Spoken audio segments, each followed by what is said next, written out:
Good evening, ladies and gentlemen. Good evening. Today we're going to address a couple of questions, straight to the point. We want to know, were FBAs, were we better off during segregation? That's what my auntie said. My aunt June raised me. She was she was the first black nurse practitioner in the state of Alabama, and she used to always pick me up when my daddy took me.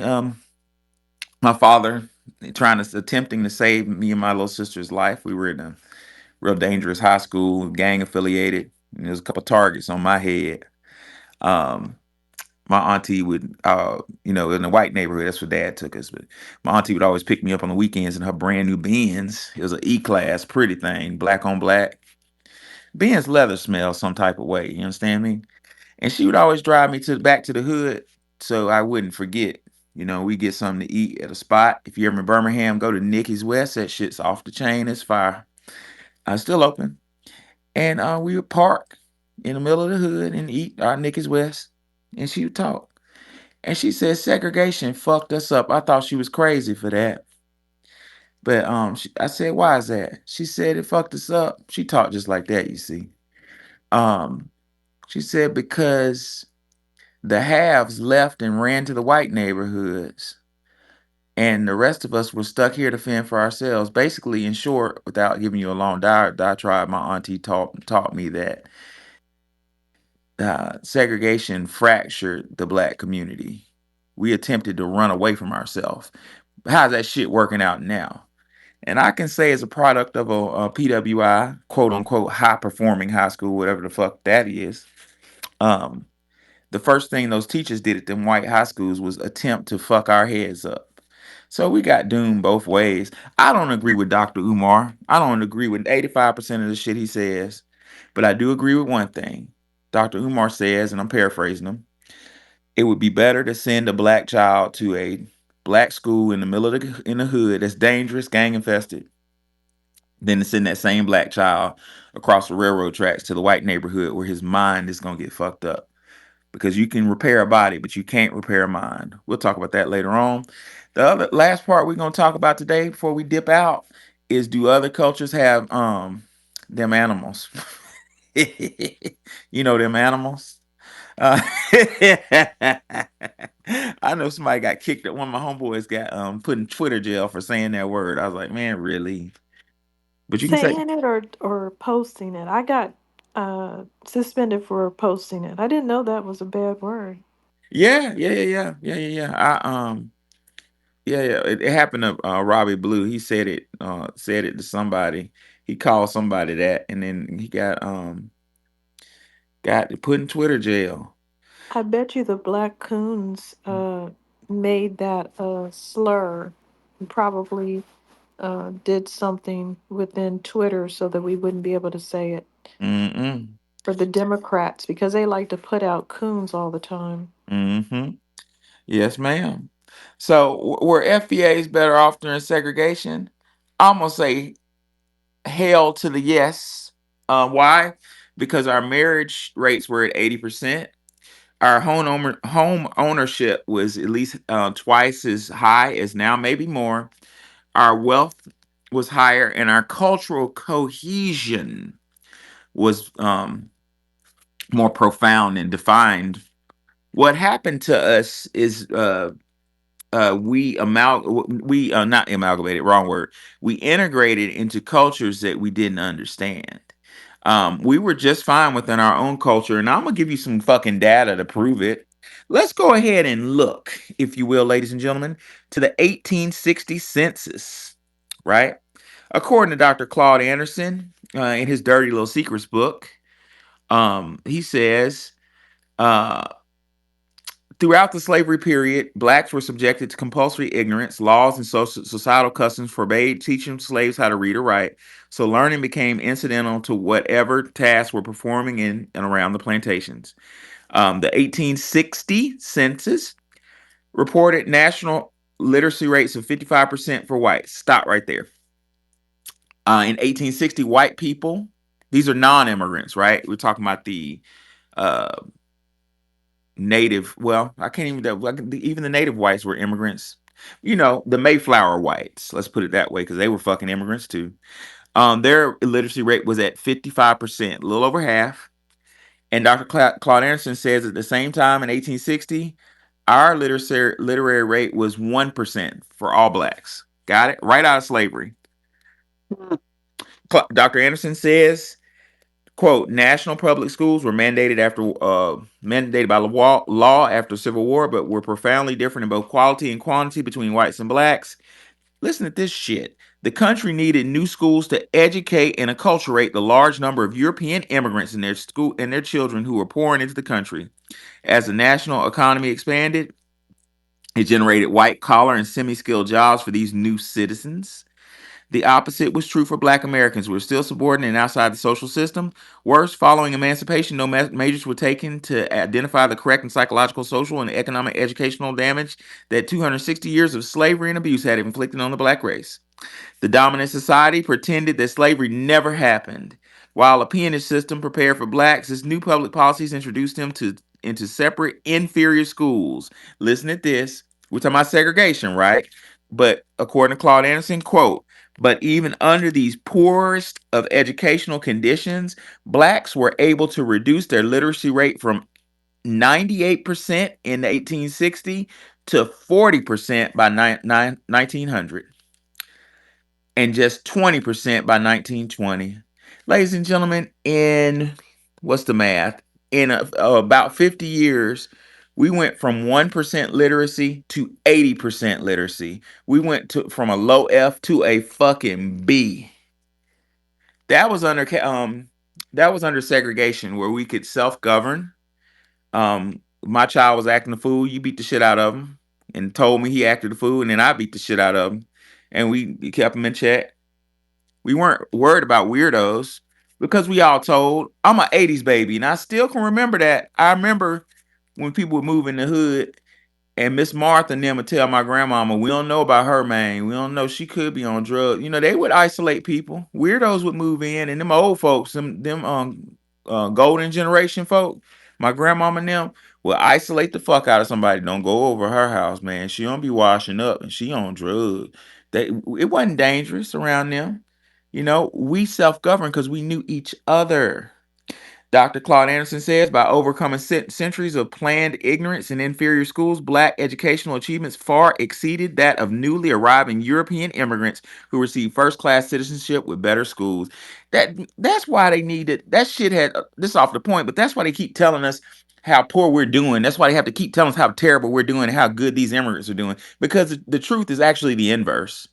This media machine. And they Go ahead. wouldn't even go to school. That was the part that's crazy. They were able to go to school, and people like my grandmother had to force these people to put their children in school because they wanted to keep them home shoeing horses, Italians, and either not going to school to work on farms or whatever the Irish people had them doing. Yeah, yeah. They know exactly who the fuck we are. Um, Frederick Douglass's master, according to Claude Anson, upheld policy against blacks when he stopped his wife from teaching Douglass. In his letter to her, um, Colonel Auld argued that if you teach a nigger to read, there will be no keeping him.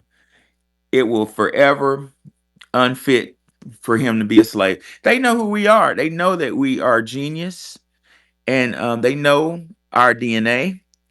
And it's all a mind game, but that shit's all over. We're in the age of Aquarius, and I see motherfuckers waking up left and right.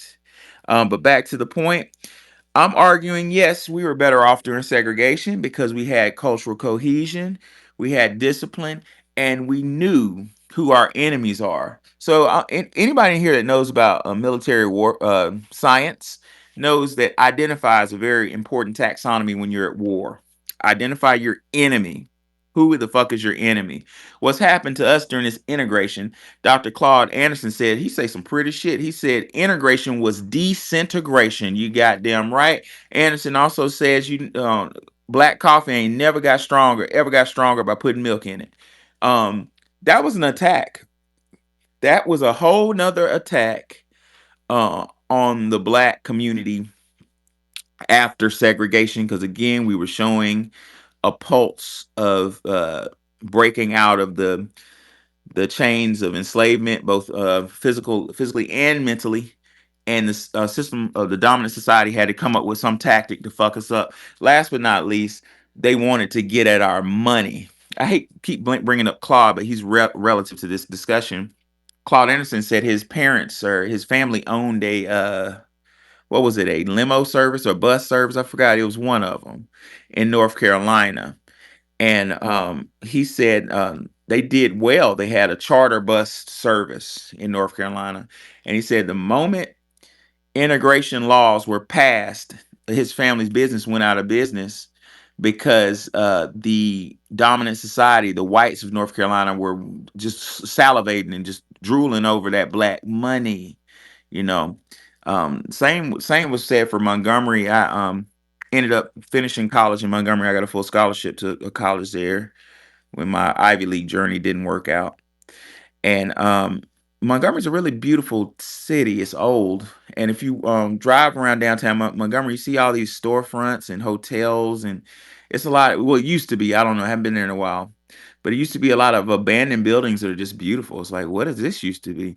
Well, there used to be black businesses there, black hotels and black laundromats and black clubs and black dinner clubs and black dance halls and the Rose Supper Club and all that.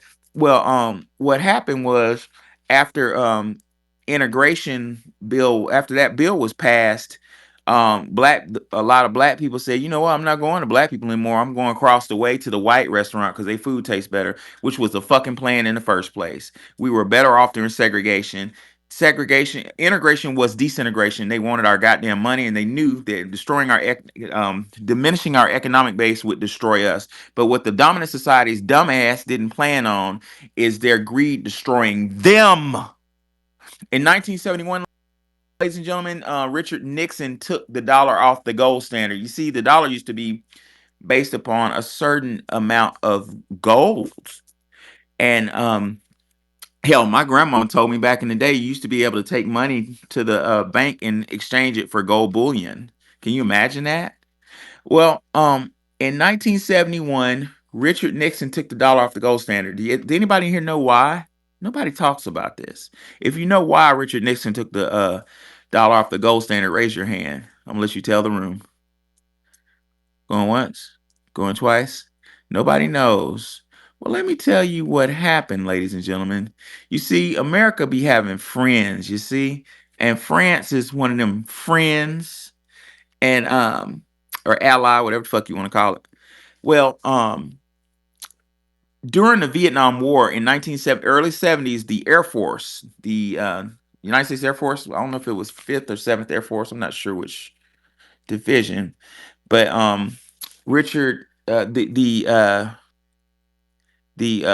executive branch executed Rolling Thunder, which was it was the B-52. A B-52 is a bomber. It's a gigantic bomber that holds a lot of bombs, and it's as much as a psychological war weapon as a kinetic weapon. Very just fucking devastating. So it's one bird, one plane could level a whole neighborhood. So the Air Force sent up squadrons of B-52s, maybe 20 at a time, up north. Now, on paper, they were bombing North Vietnam, but what we found out later is they were in Laos. I'm still doing research on what that was about. I hear some crazy stories, but I'm not going to divert the room on why the Air Force was bombing Laos and Cambodia. But I digress. Well, anyway, the French were watching these bombs. Listen to this shit closely, y'all. So during World War II, we made a lot of bombs. We let women join the manufacturing industry, making bombs and weapons. We made a lot of bombshells, whole bunch of them.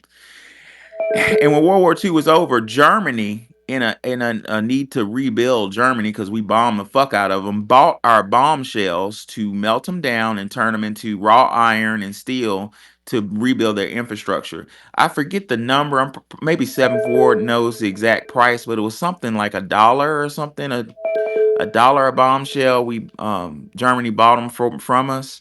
Well, during Vietnam, we were dropping so many bombs on North Vietnam and Laos and Cambodia that we bought those bombshells back from Germany at like fucking $10. Like we lost so much money. And France was looking at those campaigns with the Air Force. They were looking at how much money we were spending on those in Linebacker 2 and Rolling Thunder, the Air Force's campaign. That the French government said called bullshit. The French government said, U.S.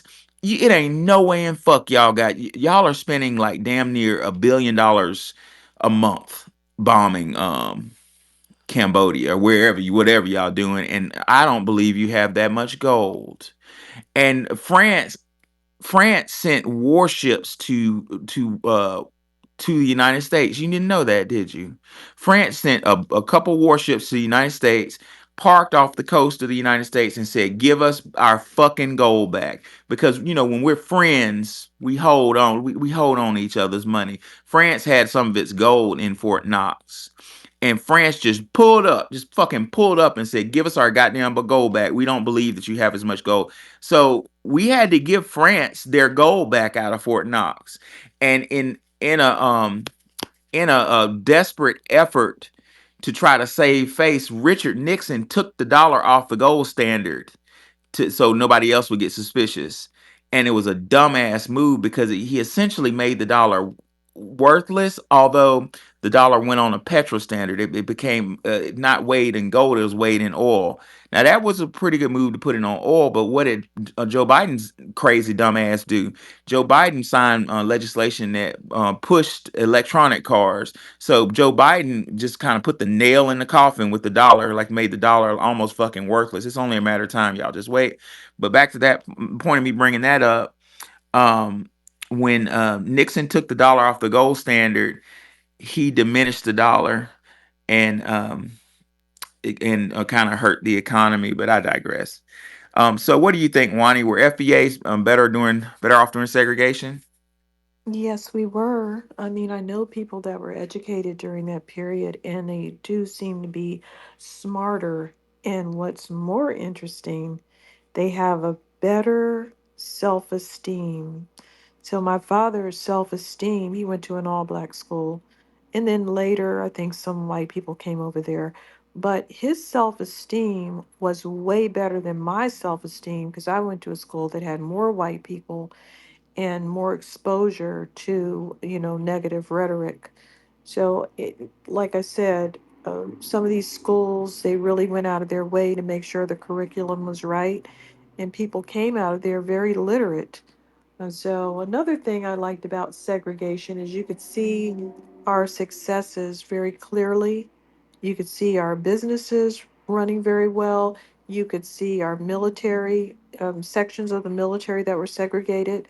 They stand out. The Tuskegee Airmen, the Buffalo Soldiers, all of these fighting men, they really stand out. Uh, Among the crowd. And so we don't get to see that. We really feel that we don't have inventors, but we do.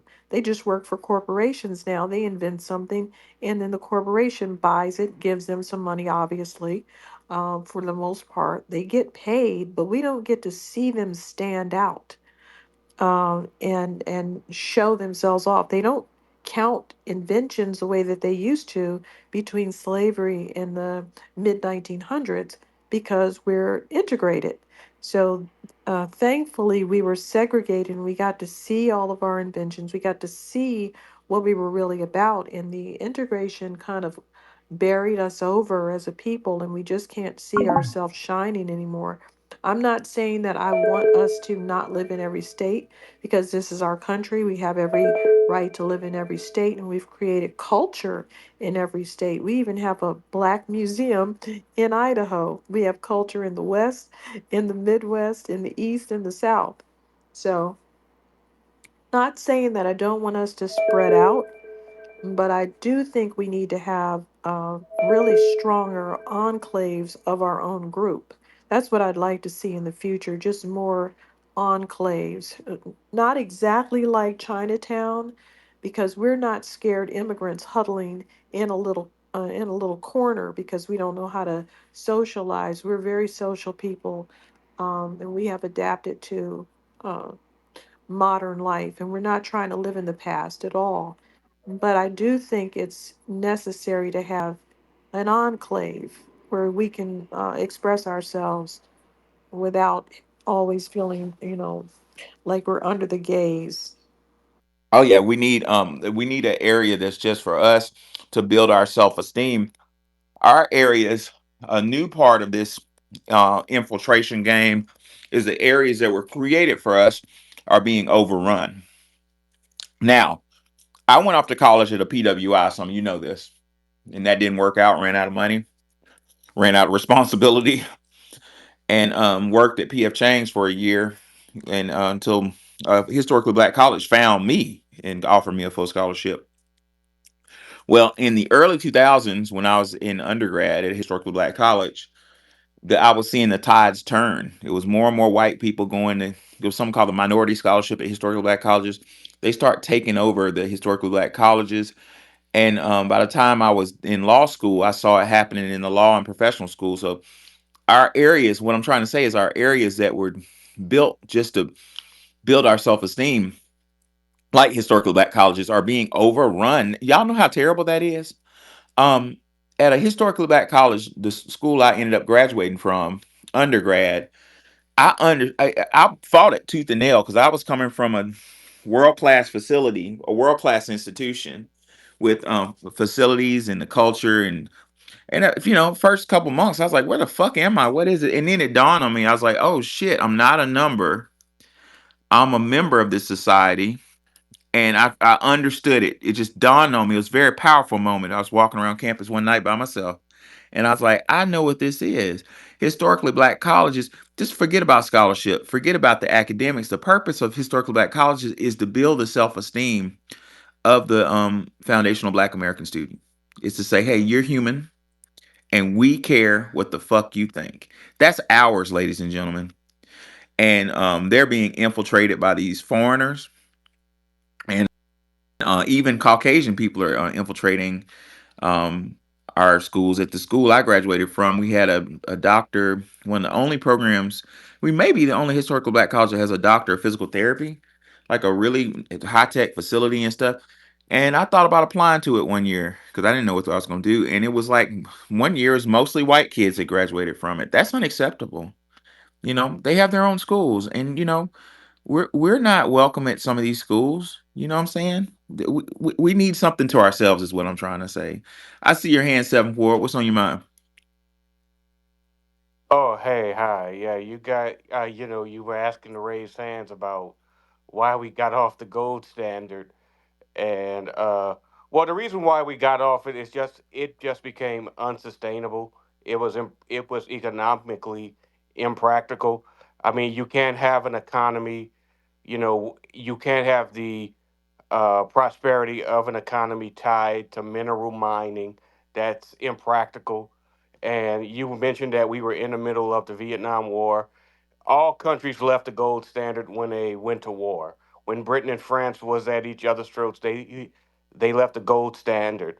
But eventually, we started to realize that it just became impractical.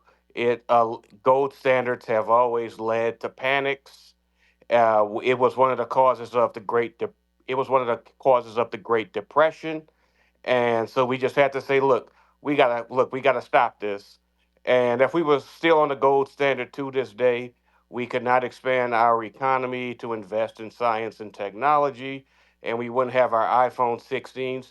So that's the reason why we got rid of the gold standard. Is because it's archaic. You can't run a modern economy to expand and contract to meet the demands if you're on if it's tied to mining. So we got off it, and now today we have fiat currency, and it has its issues, but the problems that a fiat currency can have, we have there are methods in place to correct them. You just got to have competent people in charge of it. With that, I yield to Mike.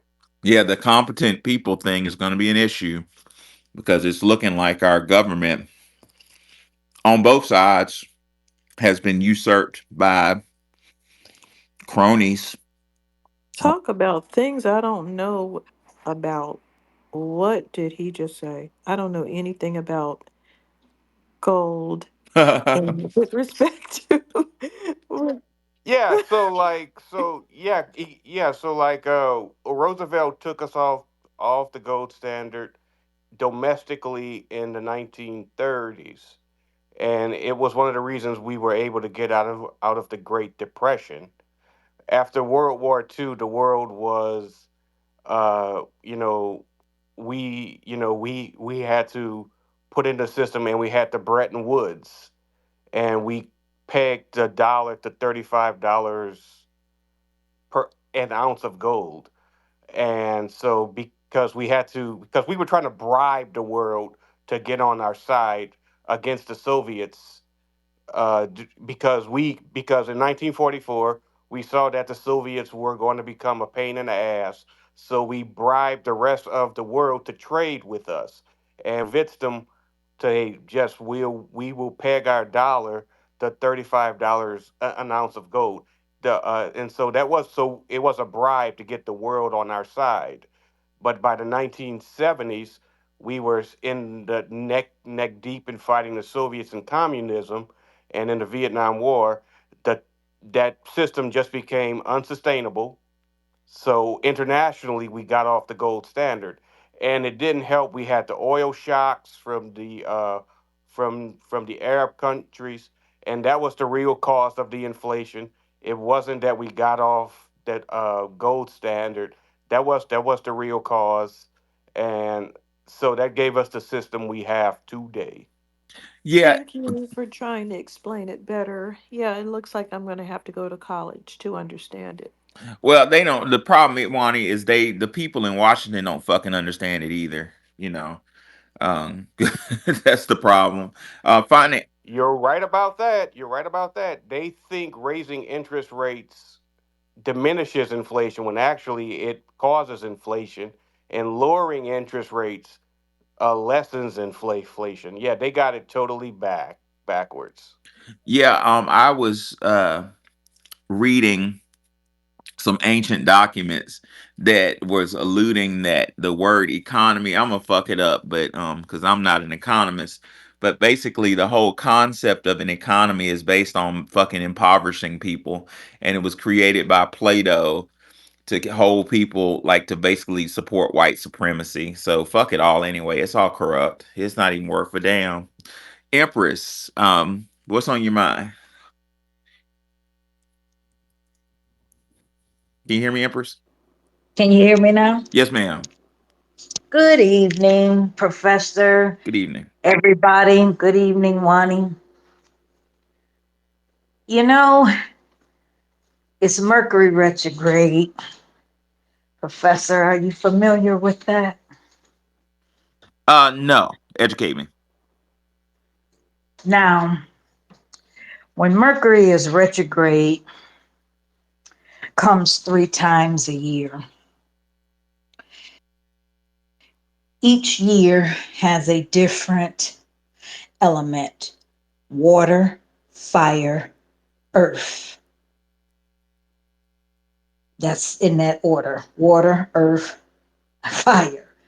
Represent all of the fire signs, earth signs, water signs.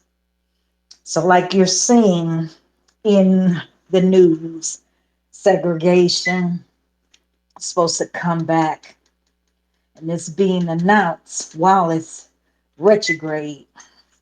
And anything you do in the retrograde season, it's not going to last and it will not be successful. If it's a temporary moment, that's one thing, but a long term, it's never going to stay. When you look at different moves that have happened on a political part, I look at the times that these things have been announced, and I see how it doesn't fully pan out just because of the retrogrades. With Venus being retrograde, we just coming out of Mars, it's not the way these people think it's going to be.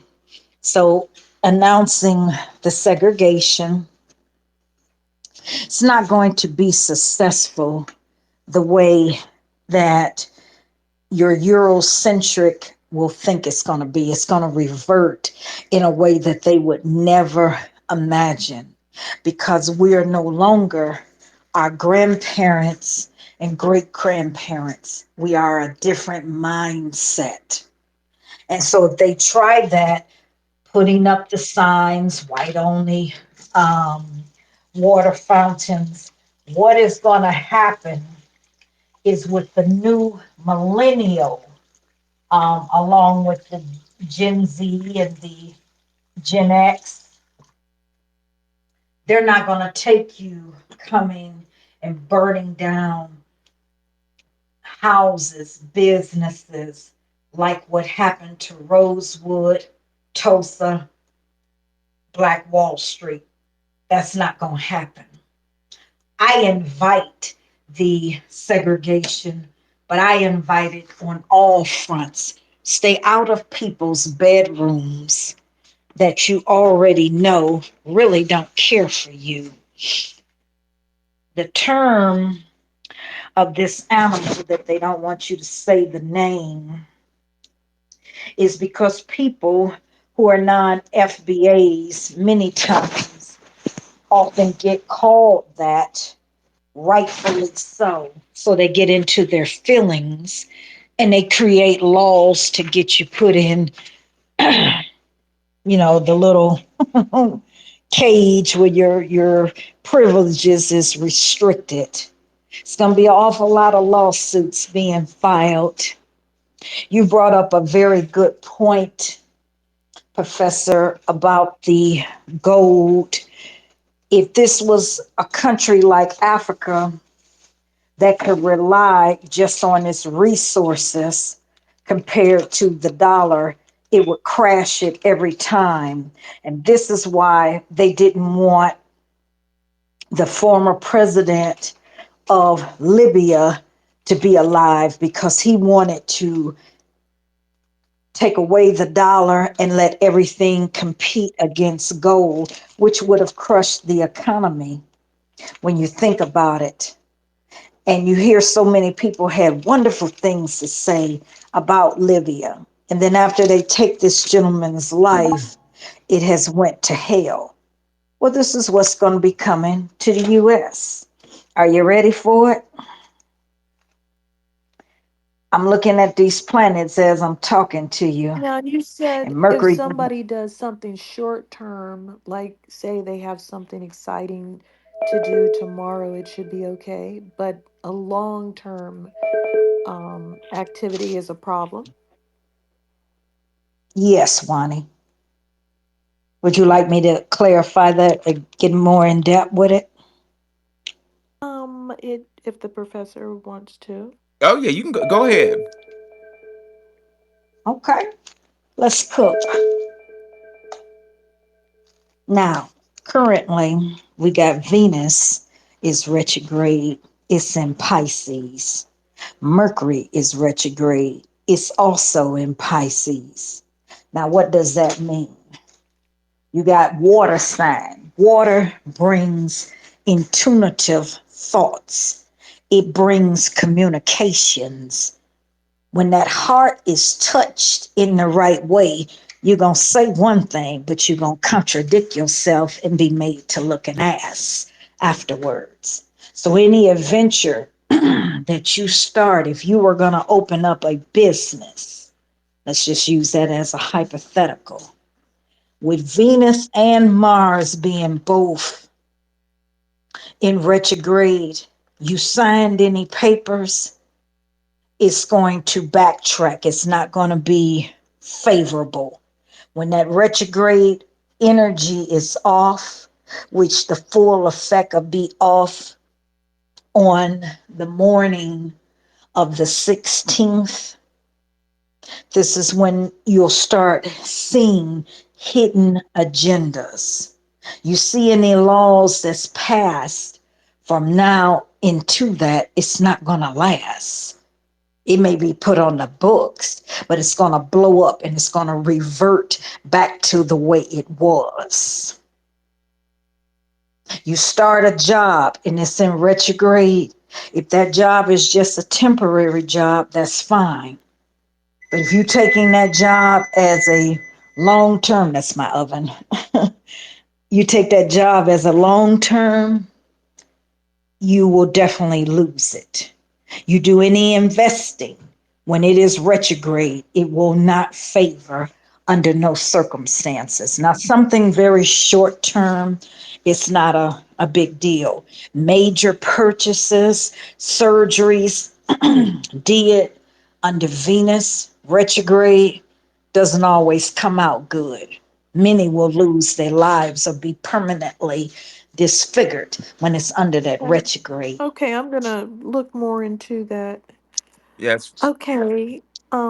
Who was next? Thank you for the Yeah, update. thank you. That was real interesting. I It was I interesting. think it was Mr. Freedom.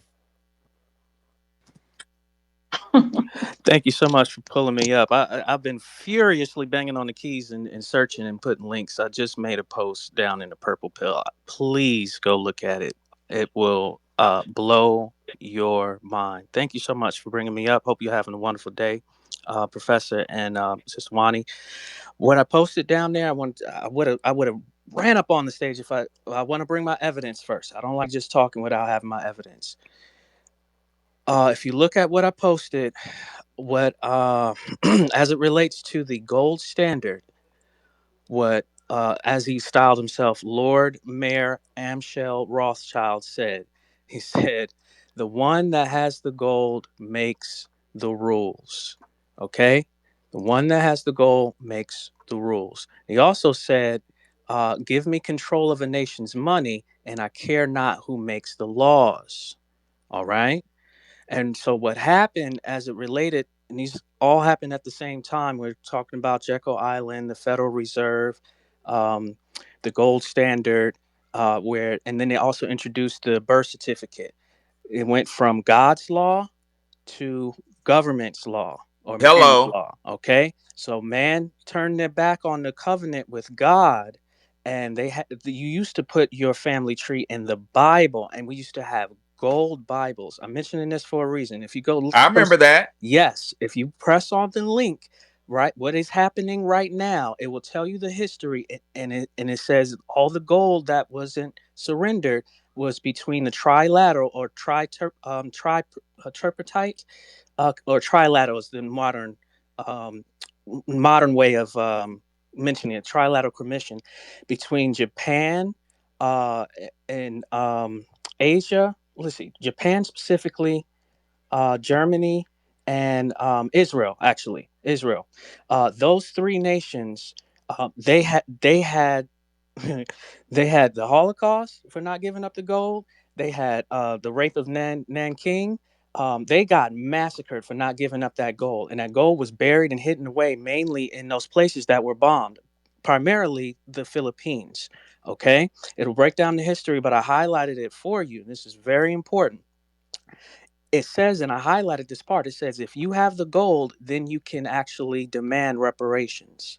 It says that. And all that gold right now is actually being dug up and put back into the because the Federal Reserve System is being erased, and the Bank of International Settlements is the central bank of all the Federal Reserves.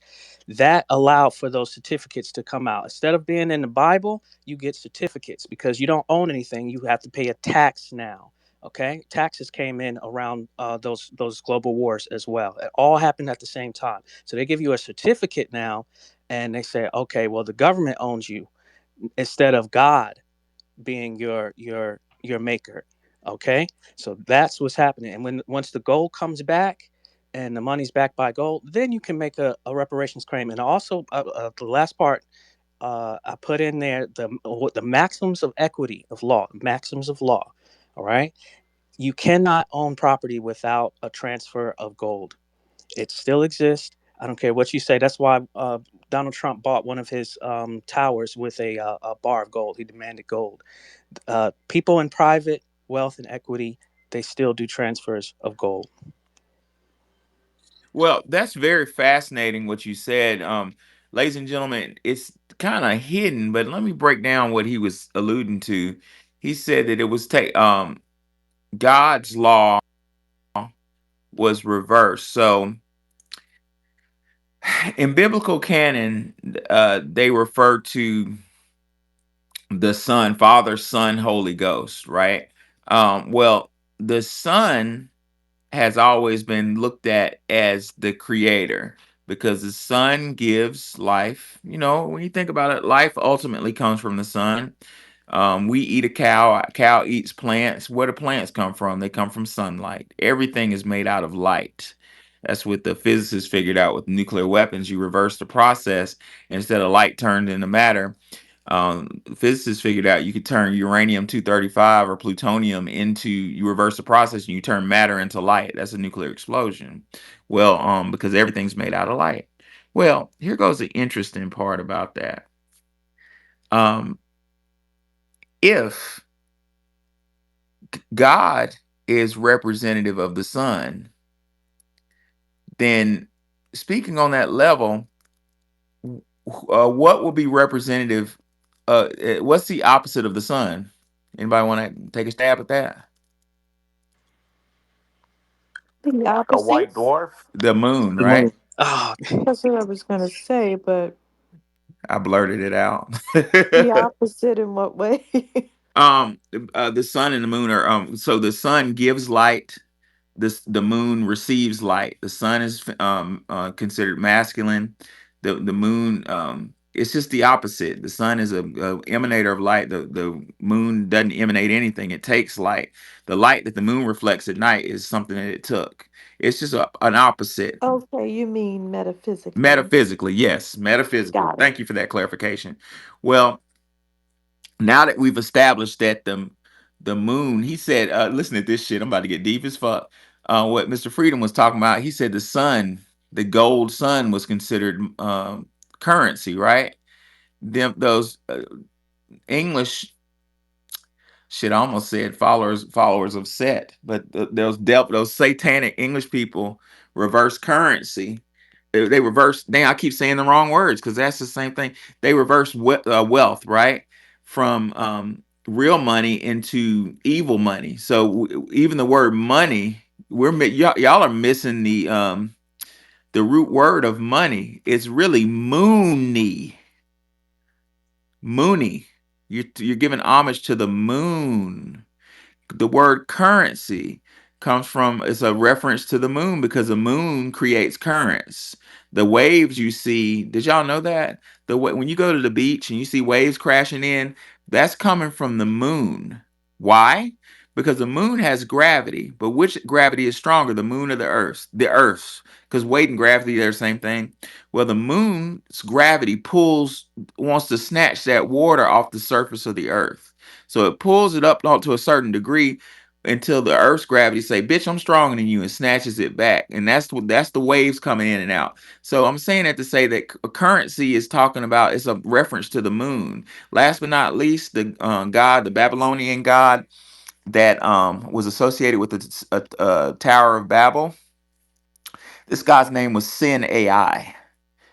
Um, Ignorant ass pastors get it wrong. It's about Mount Sinai. There was never a Mount Sinai. Look for Mount Sinai on the map. You won't find it. It never existed. It was the mountain of Sin AI. And Sin AI is represented by the moon, which is the opposite of the sun. Father, Son, Holy Ghost. If you type in Jesus, I'm gonna give y'all an assignment right quick. Type in Jesus right quick in Google or whatever search engine you want and hit images. And it's in your face. Behind his face, behind his head, you'll see the sun. They're hiding it in plain sight. It wasn't. It was never SUN. It was never SON. It was SUN. exactly. Go ahead, Miss Freedom. No, no, no. You took it on the metaphysical. I love that part because it helps to sort of validate what the sister was saying that spoke before me. It does that because all things happen at the same time. It's all connected.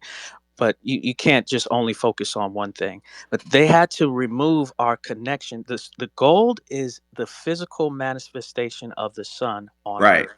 Yep. Okay, and we have gold within us, and we have a current within us that we move and exchange between each other using that gold. All right, it's a one to one.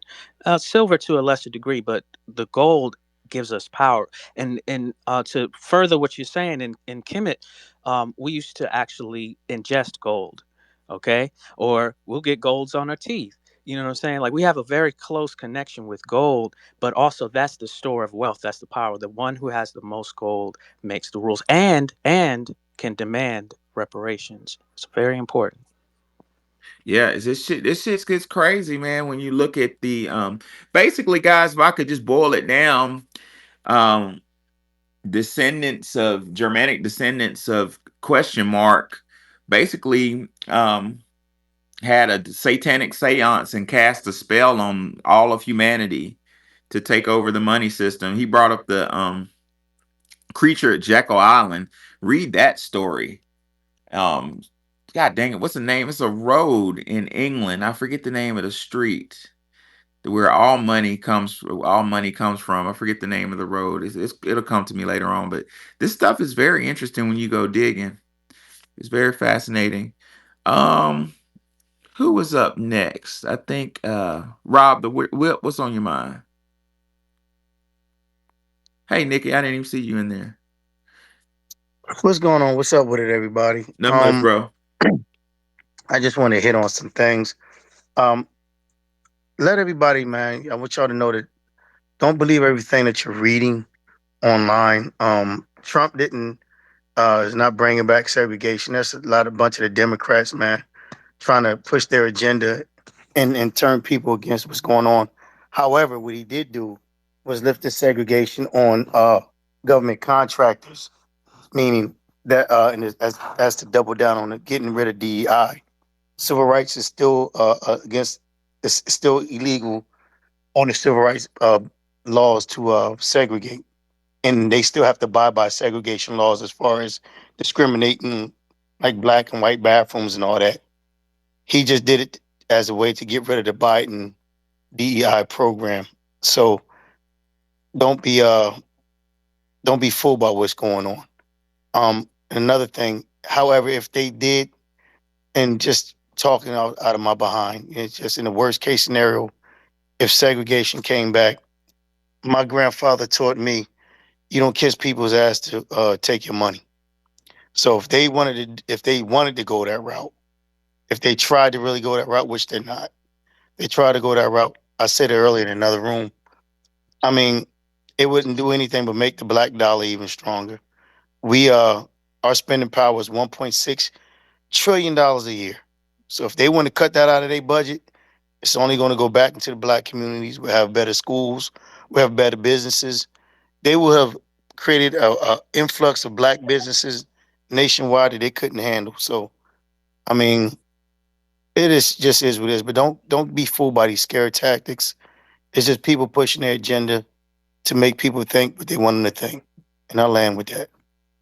That's a crazy. I did not know they were saying all those things. So I watched a homeless white man take a shower in a water fountain. He put the bucket in there and then poured the water down his pants.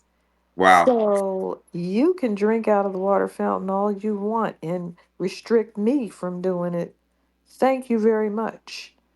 I don't want to drink out of your nasty water fountains. Don't want to go into the bathroom with you. You're doing all kind of things in the bathroom. That's why they didn't want us in there in the first place.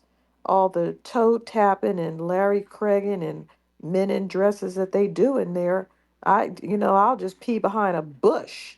It would be safer than going in the bathroom with them. What else they want to restrict us from doing? What Wow. else? What else? Nothing is like I I said. don't want to hang out with them. No, These that's people not. must It's be not like I crazy. said. It was based off just government contractors. It had nothing to do, and Okay. it, and they can't segregate anything because all he did was take it away, so government contractors don't have to go with the DEI BS. They want it on a Sabotage. merit based. They're saying the way they're doing it. He's saying you get hired on your merit, not on the basis of your gender or race. If you can do the job, Well, the white they can women hire should you. start crying out of their ass because they're the So ones who get 96. No, they get 70 some percent. exactly. So it doesn't So they affect must us. be in tears. But what the Democrats are saying, they're saying that yeah, Trump's bringing back segregation. That's not what he's doing. He just took away a law and did a drawback, They saying are the most miserable people. I have Yeah, never seen people act this childish. it's all bullshit, y'all. So don't be scared. Don't let the scare tactic bullshit get you. It's for government contractors, and it was based off the DEI stuff. Civil Rights Act is still in effect. It's still illegal for those government contractors to segregate anybody. They just doing away with the DEI bullshit. It's a way to double down on it. Just read the news, you'll see it. Read actually what he signed and what the mandates say. Don't go by what you're hearing on Roland Martin and all that other bullshit and the I Young don't Turks. listen to them. I don't listen to them, so that's why I didn't hear it. Thank God. Yeah, I'm curious as to what. Speaking of times during segregation, the 14th Segregate me. the 14th Amendment decision is supposed to. I read that it was going to be on this Friday. What's going to happen if the Supreme Court, which mind you is mostly Republican, 5-4 Republican, and mind you that Trump installed, was it four justice? Was it, hold on, Kavanaugh three? That's a lot. And then um, so what's going to happen if that Supreme Court rules with Trump his executive order, and that temporary restraining order issued by that judge gets reversed and remanded? What's going to happen if the 14th Amendment is declared, um, the birthright citizenship is revoked? What's going to happen? I'll tell you what's going to happen. From whatever date that they mandate, anybody born in the U.S. after the cutoff, there's no more anchor babies. So they're going to make it uninvitable for people to come here. They're like, man, it's no use to come here. We can't get jobs. We can't get citizenship based off birthright citizenship. So don't even come to America. It's I like stay the fuck where we are. Then Right, we need to make it. Then we need to. Then the next fight is going to. We need to make it right, retroactive to go after Right. people who came after. I say everyone who came after 1970, their citizenships have to be put under under review review. Yes, sir.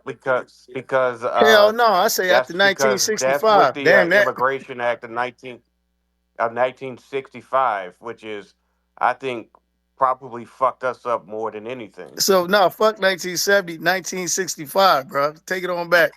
Everybody, everybody who came Well, here, in 1970, shit. you can go by census. So I will charge those 5 years to the game. Like Yeah. you being too nice. Damn all of them. You got here after 65, man. Your ass need to Get go to rid hell of back that home. right after that 65 Immigration Act. That's where the whole thing went. What were we doing? See, Well, this is yeah, a but like I said, I read the Constitution, and that it has to then, like, because I say get them out of here by capitation tax, poll tax, but you got to tie the poll tax to the census. So that's why I say 1970. Yeah. The hell with all of them. Cause you gotta look at what Martin and them was doing, man. They figured we were stronger together. If we got more immigrants come over here, we could fight against white supremacy as a collective. But them bastards got here, said the hell with us too. So fuck them. Send their asses back that's home. that was a continuation of Frederick Douglass, who saw us as a composite nation, Hmm. and he fought for Chinese people to be treated better, and Chinese and Japanese people to be able to immigrate, and then that just morphed into wanting other immigrants that were non-white to come over. So we really just continued Frederick Douglass's terrible plan. I like almost everything Frederick Douglass said and did, but I think that not think, I know for a fact that it was the wrong move to have all these people coming over here because they just have different backgrounds, and they're just not on the same mental level as we are when it comes to fighting against oppressive structures. They just they have been beaten by those, and they're not going to go against them. Yeah, it's totally different cultures. That's what I'm a social scientist. Like like for instance in Africa, last time I was in West Africa, I've learned that in Nigeria, it's standard practice. I'm talking about fucking standard practice in some neighborhoods to, if you have twins, to kill one of them because they believe that the twins are sharing a spirit or some shit. And that may be true, but I'm not killing none of my goddamn twins. You insane? So we don't have anything in common with a lot of these people. Eh, And they get extras if We they. love right, Yeah, twins. we like them. They're cool and they have fun at high school. right. But check it out. They actually will sacrifice them and get double monies, according to Jesus. them. Wow. But that's the type of cultures we're dealing with. And so our ancestors kind of, they were learning, they didn't mean any harm, but we've learned from those mistakes and we're focusing on ourselves. I'm excited to be alive during this time where we're focusing on ourselves. Ladies and gentlemen, I want to let you know that in the Jumbotron you can find Wani Spots and Nikki the Guy's Cash App. Show them love. If y'all want a copy of my book where I go in detail on these subjects without holding back, go ahead and put $25 on my Cash App, which is also in the Jumbotron. It's Our Story Public $ Our Story Publications. Put your full address and name and zip code, and I will send you out a book this weekend. I had a couple purchases the other day. If you purchased, thank you. It'll be sent out Saturday, and the large purchase that happened last week is already in the mail, so it should be coming to you. All right, ladies and gentlemen, we're gonna go with uh, I think it was "Make It Make Sense." I think that's what that says. How you doing, Space? I appreciate the opportunity to speak. Uh huh. No doubt. What's on your mind? But I had a question to the brother who just spoke about being a historian, right? And he said that. One second, let me turn my TV down.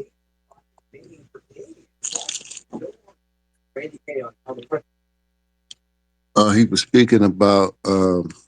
Man, I lost my train of thought. I was trying to keep focused about slavery. He said that. Oh man. We'll be all right if I drop down and come back for a second. Let me Oh yeah, no, catch up with no that. doubt. Yes. One Get your thoughts second. together. You Oh, good? we know you black. I heard that smoke alarm. Yeah, get your thoughts together. You all good? Housing. What's on your mind, bro? Hey, Professor, can I get in? Hold on. Who is that speaking? Hello, Oh, he everyone. did Oh, have his hand up. Sorry. Oh no, I It could just wait. I missed Professor, I it. could disappeared. wait, Professor. Hello, Wani. Hey, Nikki the housing. God, I could wait. No, I didn't mean to Yeah, skip it. Hey, House, what's up? I didn't Demetrius. mean to. I, I just wanted to say one thing about when the brother was talking about Trump and the segregation thing. You know, too many of us sit and listen to the first thing they hear on the major news channels, and we run with it. We just run with it, and we don't do no extensive studying, not even looking at it, and we pass the word right on to everybody else. Oh, segregation is segregation that, this, that, and the third. It's a bunch of crap. And one more thing I wanted to point out. It's two more, and it's real quick. That couple been here for 35 years, and they got deported back to Colombia. Did you hear about that, Wani?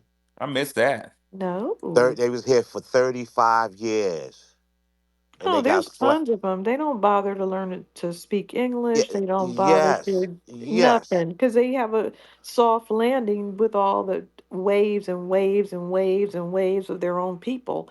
They just think this is an extension of South America and Mexico and Central America. So they don't bother to get any kind of. They don't have to blend in because they brought all their people with them. yes. And one more thing, you have the news delivering information about Musk, Trump, and when they talk about immigrants being deported, they make it seem like it's the worst thing in the world. It kills me. Are you kidding me? Are you kidding me? They came in here illegally. Is that correct?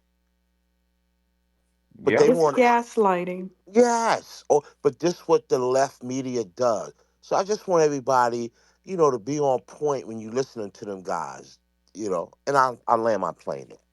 I Thank appreciate your you, housing. So housing. apparently I skipped over somebody. Who was speaking? Yes, because the hand was up and then it went down. So sorry. Who was it? Demetrius.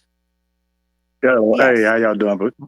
Hey, brother, my bad. I didn't see you. No problem at all. Hey, thank you for giving me the mic here. How you doing, Wani? Hello, family. How y'all doing? Uh, Doing well, bro. I was thinking about the topic of the room, and then like everyone just got you saying, Rob the Whip house in there. It may be propaganda to it. It may be the Democrats doing their same old game. But I was in the rooms with Deoda and a couple other folks, and segregation has been the talk of the day. And I may be being controversial in saying that, hey, if that was being pushed like that, and hey, I thought of a part where a string of bell was being given up by Avon, and one of the hitters said, hey, if that's what we got to ride on, we got to ride on it. But hey, that might not be the way we got to go right now. We want to read through the bullshit, so I do understand that too. Speaking on segregation, was it better for us? Were we doing better?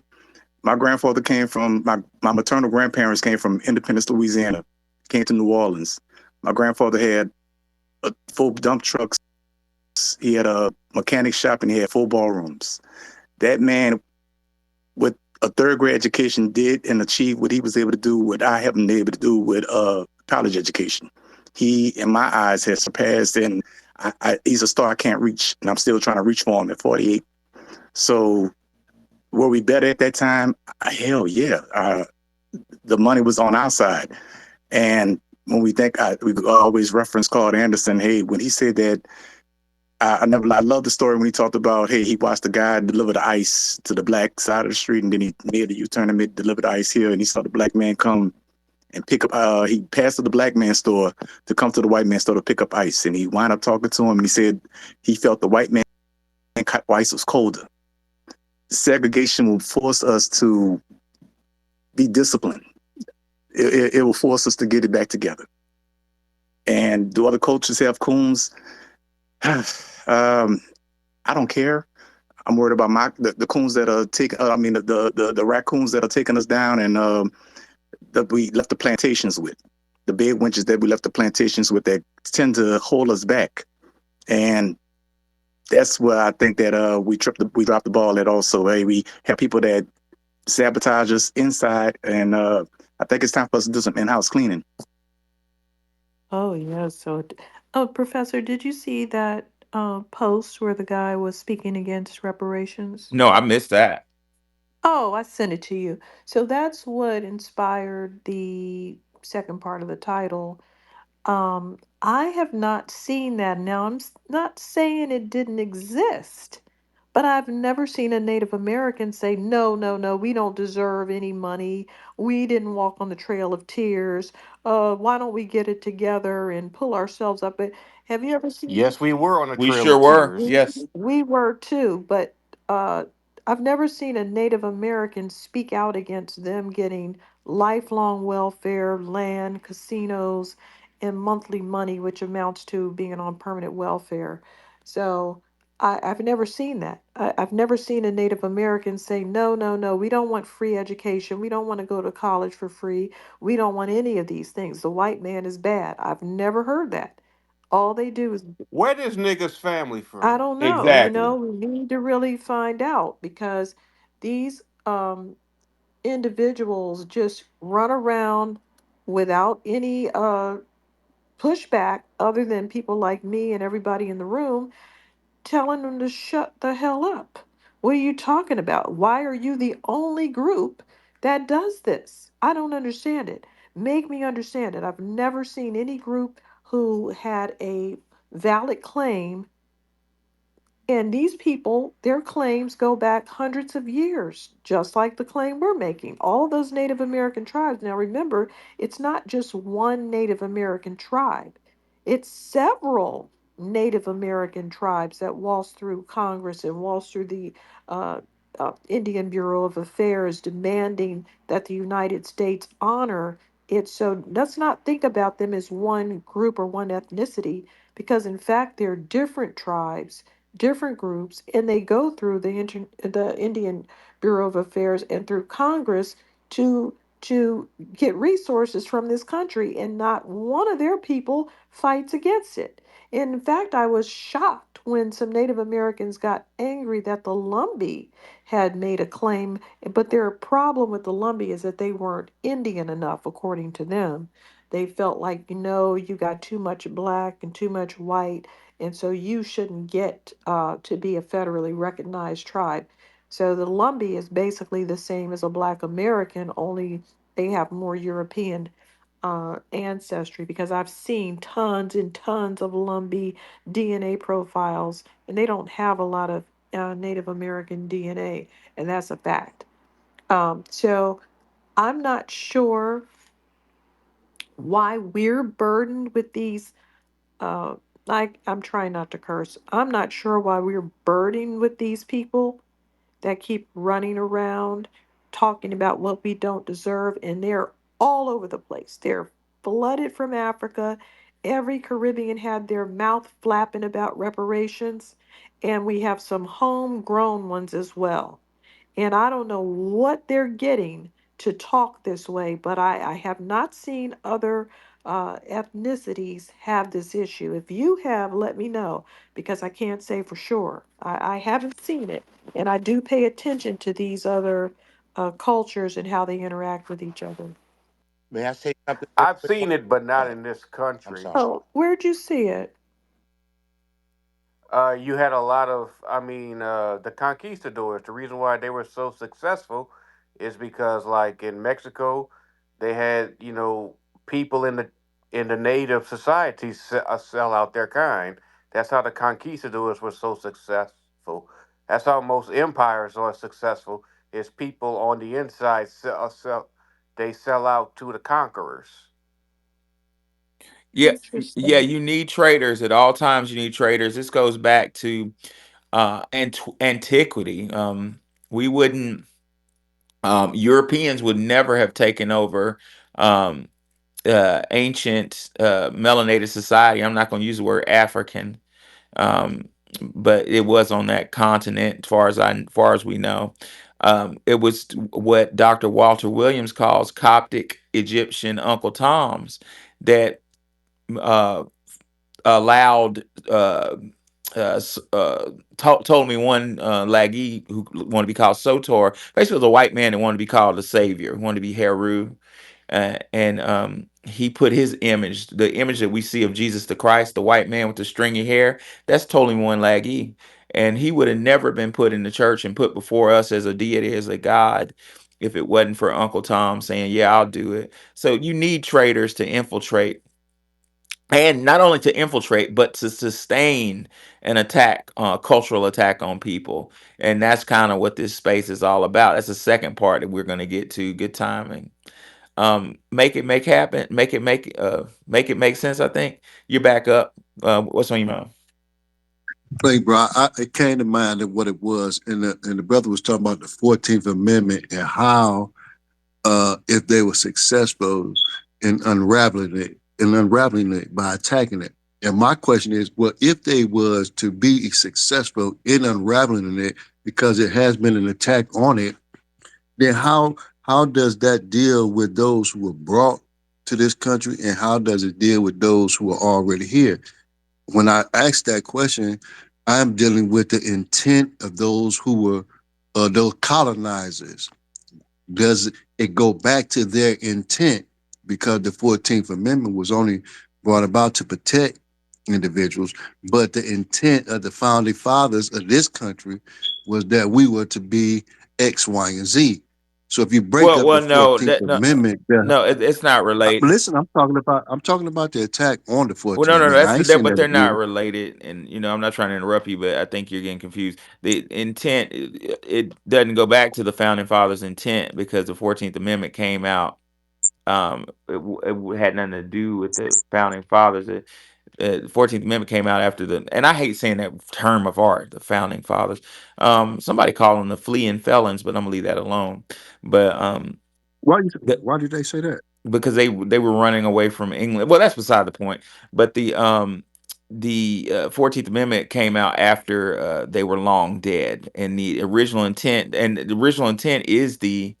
um, is the issue.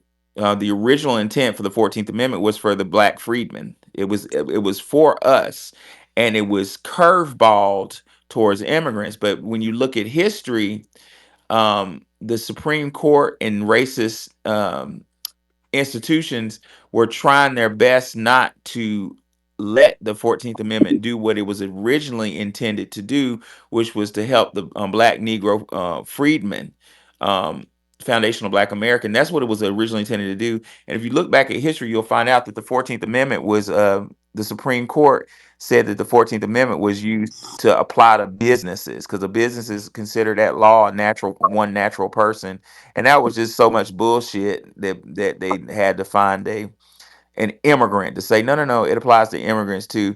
But back to what you were saying, the original intent of the 14th Amendment was for us, exclusively for us, after the 13th Amendment. That's why it's the 14th. The 13th Amendment didn't abolish. If y'all hear somebody say abolish slavery, cuss them out. Slavery still exists. It's altered. But the 13th Amendment gave us relative freedom, and the 14th Amendment solidified our status as an American. It had nothing to do with a fucking immigrant.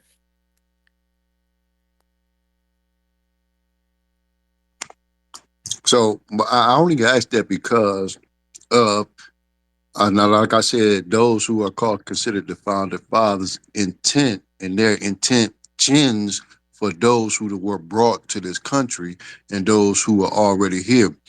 I'm only asking that if the 14th Amendment is unraveled, and I'm only asking this question: if it's unraveled as it has been attacked, where does that leave those individuals, those two groups, in terms of being considered, not under Trump, it may be under somebody else, in terms of trying to deport? Now, I'm only asking, where does that leave those individuals? Because we are already looking at it.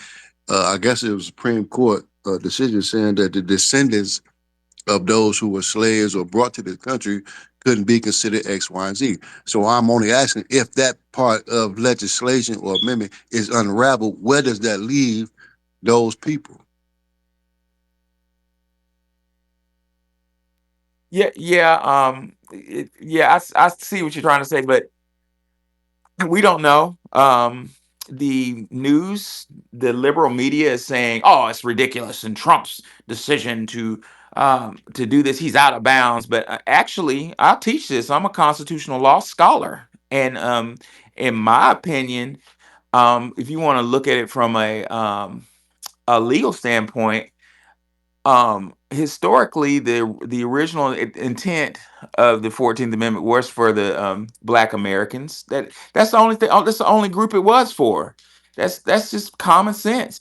But if you want to, I wouldn't get hung up on original intent, because the judges have a whole lot of discretion, and they don't have to use original intent. Judges have, just type in Google what's the Supreme Court judges standard of review. They can use original intent. They can use, it's so many of them. It's like 12 different. Basically, they can make it mean whatever the fuck they want to mean. But Yeah, but go ahead. Clarence Thomas of all people, he's pretty much with the Second Amendment.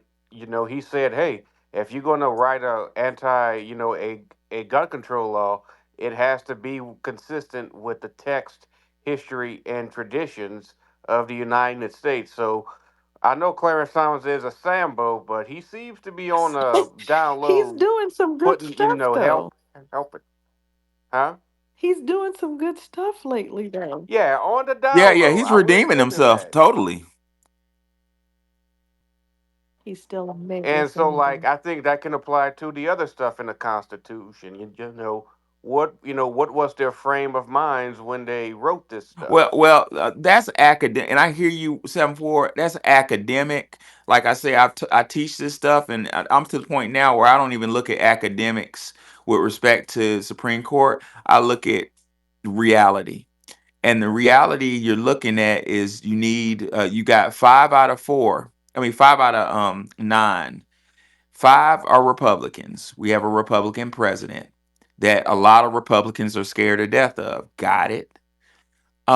We have 3 out of that 5 were directly appointed by Trump, so they're probably going to be loyal. I would bet money they're going to be loyal. They've been questioning Amy Coney Barrett. I think she's going to be loyal because Trump, her objective, Amy, Justice Barrett was put there, believe it or not, to abolish. She's mission accomplished, so she's going to be grateful to Trump. She was sent by the Catholic lobby to get rid of abortion, and by white supremacists to raise their numbers by eliminating abortion. Mission accomplished. So, from a political science point of view, it's no reason that she wouldn't vote for Trump because she's happy. So, in my opinion, I think those. She gave him that mean eye at the State of a Union address. I think she's going to be loyal on the 14th Amendment issue. The wild card in this, as usual, is going to be Justice Roberts. Roberts is a Republican, but he has a long history of wavering and siding with the Democrats on issues. And I hate to say it and make him seem like he's a hero or something, but he kind of stands for the preservation of the country. So I think it's going to swing on his shoulders. Um, Yeah, but you don't need him. You still have 554 if you count him out. If you count him in, you get 663. mm, we'll see. We'll see. I think this is going to be a political issue. Um, and it's no telling which way it's going to go. Well, Seven thinks he's not going to do it. He's not going to win. Uh, well, he's I remember doing the what was it, Obamacare stuff. He was about to rule against it, but for somebody must have gotten to him. I don't know. Maybe they had some Epstein stuff. I don't That's what I know. was telling my. But at the last minute, he broke with the liberals and supported Obamacare. So I don't know. I mean, because like I said, they got pictures at this dude at Epstein That's Island. I've exactly seen what them. I was telling my students. I was like, because we're getting a heated debate about. They were like, well, the Constitution says this and da da da da, and I was like, real talk. This ain't even academic. This boils down to what dirt somebody has on the justices. So that's what it's gonna be. What's that saying? When I was in law school, they said the Article 3 is a judicial branch of the Constitution, and it establishes judges. So we call them Article 3 judges, like federal judges and Supreme Court. They're federal, they're Article 3s. And the saying, that's a lifetime appointment. Do y'all know there are Article 3s on the bench that were appointed by Reagan that are still serving? It's ridiculous. Well, the saying for Article 3s is it's a lifetime appointment. And the saying goes, and it's a lifetime appointment unless you get caught with a dead girl or a live boy. So Yikes. yeah, that's what they really say. And Seven, like if they got some Epstein pictures, that's kind of like the live boy right there, isn't it? Yeah, truth be told, what the Supreme Court is doing is Totally. unconstitutional. If you read the Constitution, they do not have the power of judicial review. That's something that they bestowed upon themselves, I think in 1803 with Marbury versus Madison. They're not supposed to be doing this shit in the Right. first place. It's all a farce, man. It's a power game, and it's about something that nobody's talking about. There's some real talk. There's some secret society shit, but I'm not gonna say all that on this space. That's what this is. But I digress. I'm not sure if Demetrius or the coding was there first. Maybe Demetrius. Go ahead, Demetrius. What's on your mind? No, Corden was next. Oh, go ahead, coding. Yo, y'all can hear me? Yes, sir. Yo, um, I was fortunate enough to, I was born in the 1970s, and I was fortunate enough to grow up with my great grandparents. And they told me that they made a lot more money before integration. My great grandfather was born in 1898. My great grandmother was born in 1906. And, like when everything was separate, they made their bread. And they talked about how their businesses suffered after integration. But that's all I want to say. I'll land my plane there.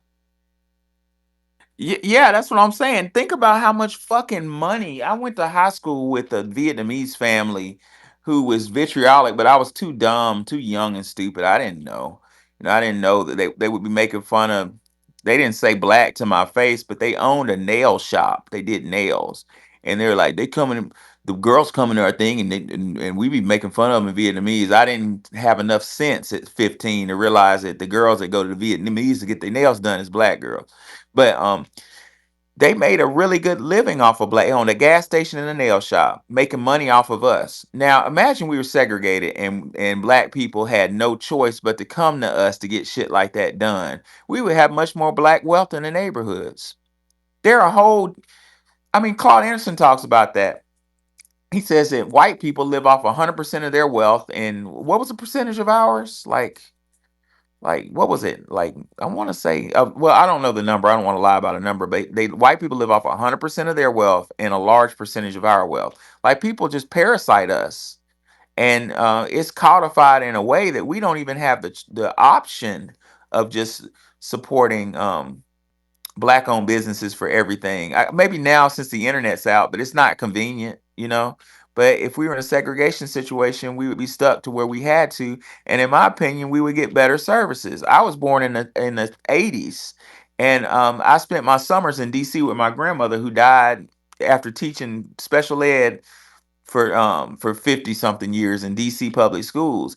And on Benning Road near grandmama's neighborhood, in the 90s, in the early 90s, you had everything you need black down there. You had a black dentist, black barbershop, black doctor, black grocery stores, black little side restaurants, and it was self-sufficient. The food was fucking bomb, haircuts was fire.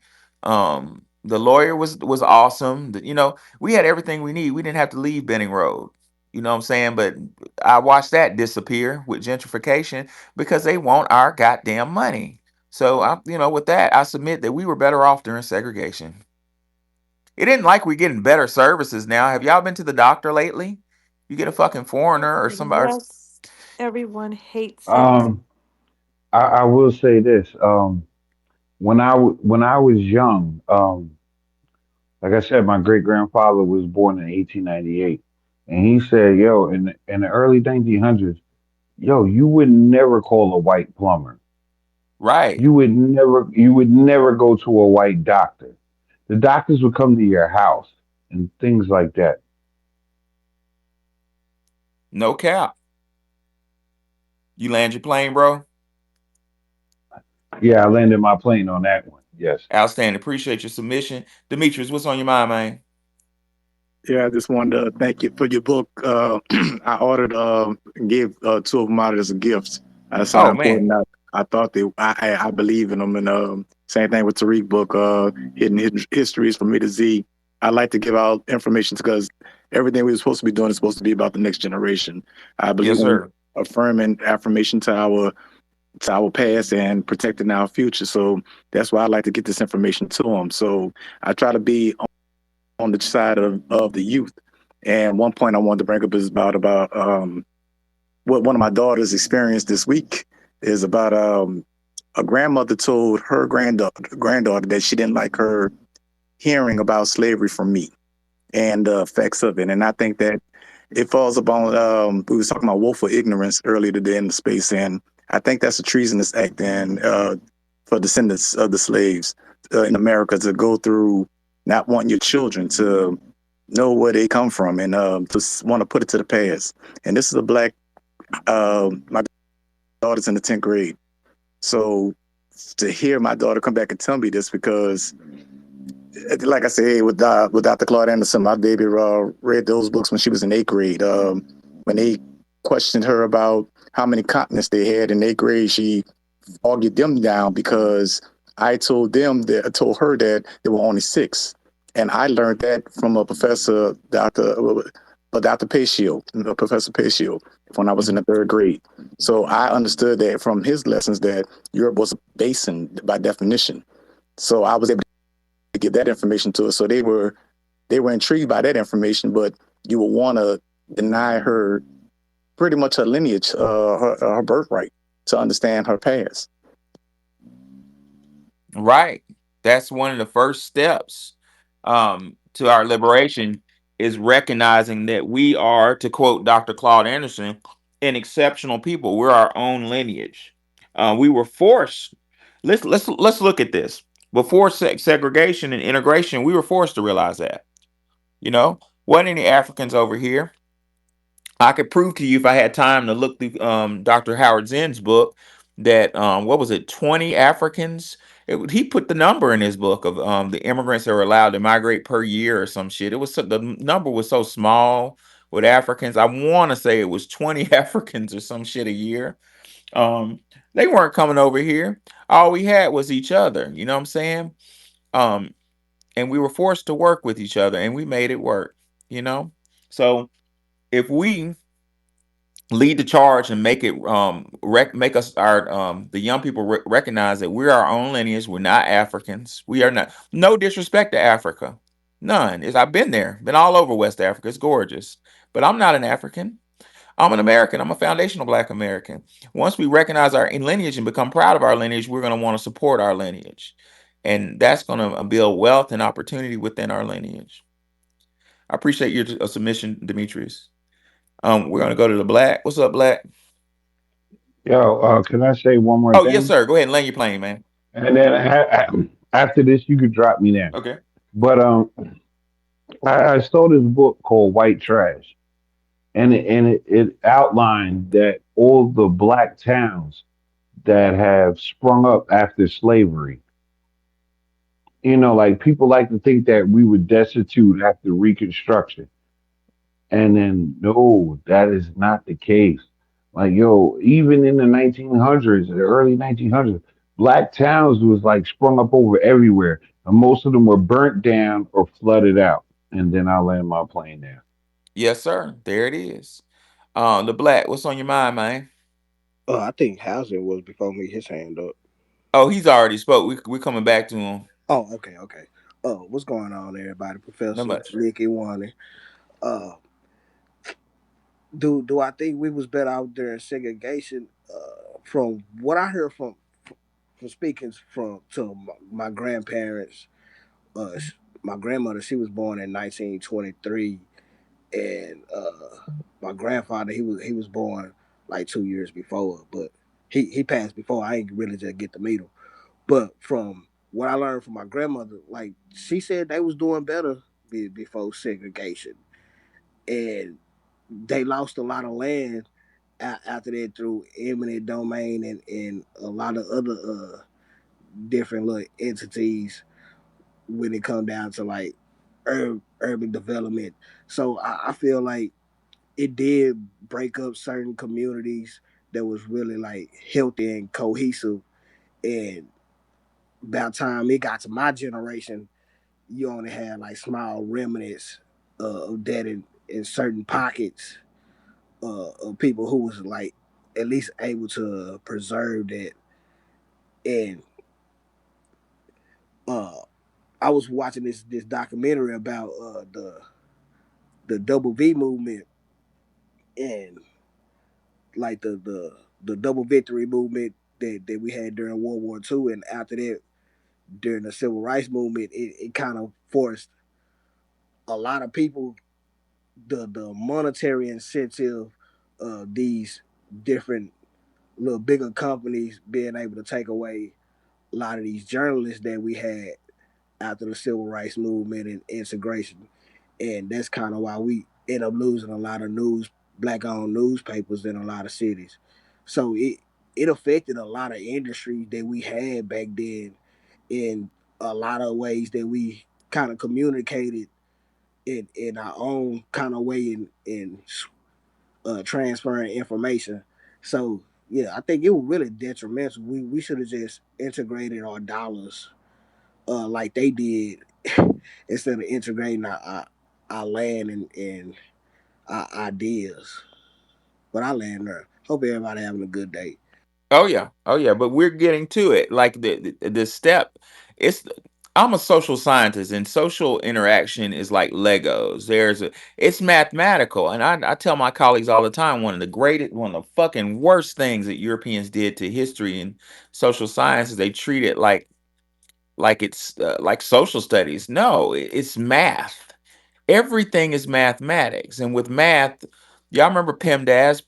Please excuse my dear Aunt Sally. There's an order of operation, and the first order to social healing is identify. We need to identify who the fuck are we. We're already there.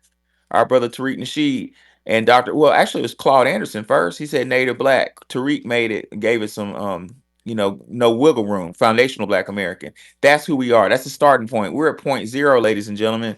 We're at a starting point. It's only up from now. Now that we identify who we are, we know to take care of who we are because we really love each other. We've just been so confused with these identities being forced down our throats. I'm writing a book on that right now about identities and how we've been um got the Ghanaian flag put on Juneteenth. That's a fucking insult. That ought to be a goddamn crime. No disrespect to Ghana. I love Ghana. I've been all over that place. Ghana is the most beautiful place I've ever seen in my life. No shit. And I've been a lot of places, but Texas ain't Ghana. Juneteenth is in the United States. That's in Texas. You know, conflating those two things is an attack on it's an attack on our mind. In the movie The Exorcist, Max von Sydow, the actor playing a priest, said Satan attacks you. He mixes the lies with the truth, and that's a powerful psychological attack, and that's damn right. We may be mixed with a little African here and there, but we ain't African. We have our own identity, and everybody want to fucking be us, man. We got goddamn fighter pilots in our lineage, some badass fighter pilots, Tuskegee Airmen. We got scientists. We got Johnny Cochran, for Christ's sake. We got Booker T. Washington. We got Wani Spots. We got Tariq Nasheed, man. We're goddamn superheroes, no cap. Stan Lee wrote the goddamn X-Men based upon black people. Malcolm X was an inspiration for the X-Men. Dr. King was the inspiration for the X-Men. We don't got to go pretend and we the real thing, ladies and gentlemen. But like I said, the first part is identify which we is. We is foundational black Americans. Take that. Housing, what's on your mind? Oh, okay. A couple of things I want to touch on because it came back to me. Wani, I sent that guy, Daniel Sheldon Daniels. I sent it to you through your inbox. That's the Just guy now? who's saying black people don't need reparations. Yeah, I saw him. Yeah, I don't know how to post it up there. And another thing, when it comes to the black community and you have all the other ethnic groups with stores, this basically by design, without question. Right. Because they get the loan, they get the loans, and they said the first thing we want you to do is go in the black community and open up there. We want you to take all their money. And once a black person even try to open a store in their neighborhood, it's a problem. You got all kind of code enforcers, the parking lot, the garbage. Everything's getting scrutinized. Like you micromanaging me on opening my business. But these other people, you'll just, rip the red tape up and they just open up like that, freely, rapidly, with no problem. And I land my plane there. Yep, it's by design, immigration as an attack. It goes back to my original thesis. 7-4, what's on your mind, pimp? Yeah, I know you had mentioned about Juneteenth and what we could do, and I know this sounds petty and childish, but one thing I thought we could do for Juneteenth is that we could burn Pan African flags, so we can get the point across that we are not Nice. that this is our holiday, that we are not immigrants, and stop othering us. Like I said, that's really below me, but damn it, that just sounds funny to me. Love it.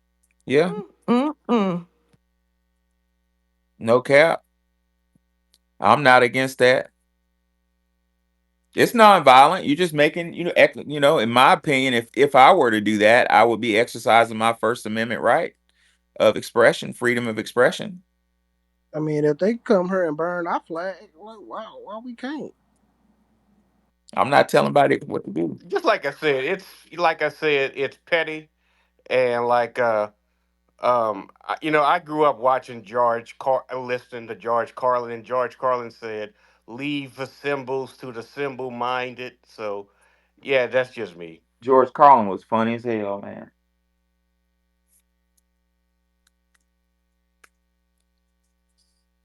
And Professor, another thing in the 70s, they moved a lot of the industry out of the black neighborhoods. Oh yeah, attack. You know, that's where it started from there. You know, these are the industries where average black person can retire, get a pension, and they can live comfortable. You know, and but they started when they found out that hold on, these black people is eating too much. We gotta cut some of this bread off. Uh, We can't let this happen. So they started moving out of the black communities, shipping them overseas and everything.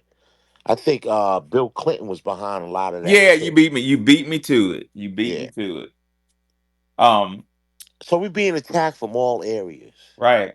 So if we do segregate, right? If we do, hypothetically speaking, if we do, right, we'll crush the whole United States. Hey, that Because remind me of what Pimp C said. Y'all put y'all music over there. We put our music over there, and see, we gonna get the see who gonna loudest. sell. Yeah, who gonna sell the most? And I bet Yeah. everybody still gonna purchase our music. If we did that to the NBA and the rest of sports, don't nobody gonna go to no all white sports. Like, come on, that's why they integrated. And Wani, you made a comment a few months about a month ago, even probably shorter than that, when you said when people look to be entertained, they're not going to be looking at to hear any Mexican music. They're not going to be looking to hear some other ethnic groups. They want to hear black music. Right. So if we pull away, if we hypothetically speaking, we start with one state, we just lock that state up or a portion of the state. That right there will start a ripple effect. Wouldn't you agree? Yes. Yeah, without question. Hypothetically speaking, now, because everybody is nibbling at our skin. They just feeding off to us, literally feeding off the black community. Right. Every ethnic group is literally feeding because you got the Mexicans, you got them other ethnic groups. They throw them right up in the black community. They go down to the social service, welfare, and they give them everything. They give them apartments, they give them food stamps. They even giving these people cars in some areas. Craziness. They tell the husband, go work off the books while your wife just stay here, have kids. We give you a lot of food stamps. We're gonna make sure you're okay. Welcome to America. And the mindset that these people have towards us, it's like, oh, I hate you niggas, you're lazy, this, that, and the third. But hold on. They just handed you everything. So what are you talking about? Well, Dr. Howard Zinn says racial, uh, damn, I'm gonna have to look up his quote. I don't want to mess it up. It's so beautiful. Give me 1 minute. Take your time, Professor. It's so beautiful. That's part of the cake right there is making immigrants say, don't worry about your situation. Focus on the blacks. Here it is. Dr. Howard Zinn says racial hostility became an easy substitute for class frustration. What that means is the Irish. He was talking about the Irish. The Irish was stanking, had disease, couldn't grow a potato, and they were frustrated at themselves, drunk, hungover. Women didn't want them. And instead of focusing on the fact that they fucked up in Ireland, couldn't even grow a goddamn potato, it was like, hey, focus on these N words. And that's the name of the game, you know?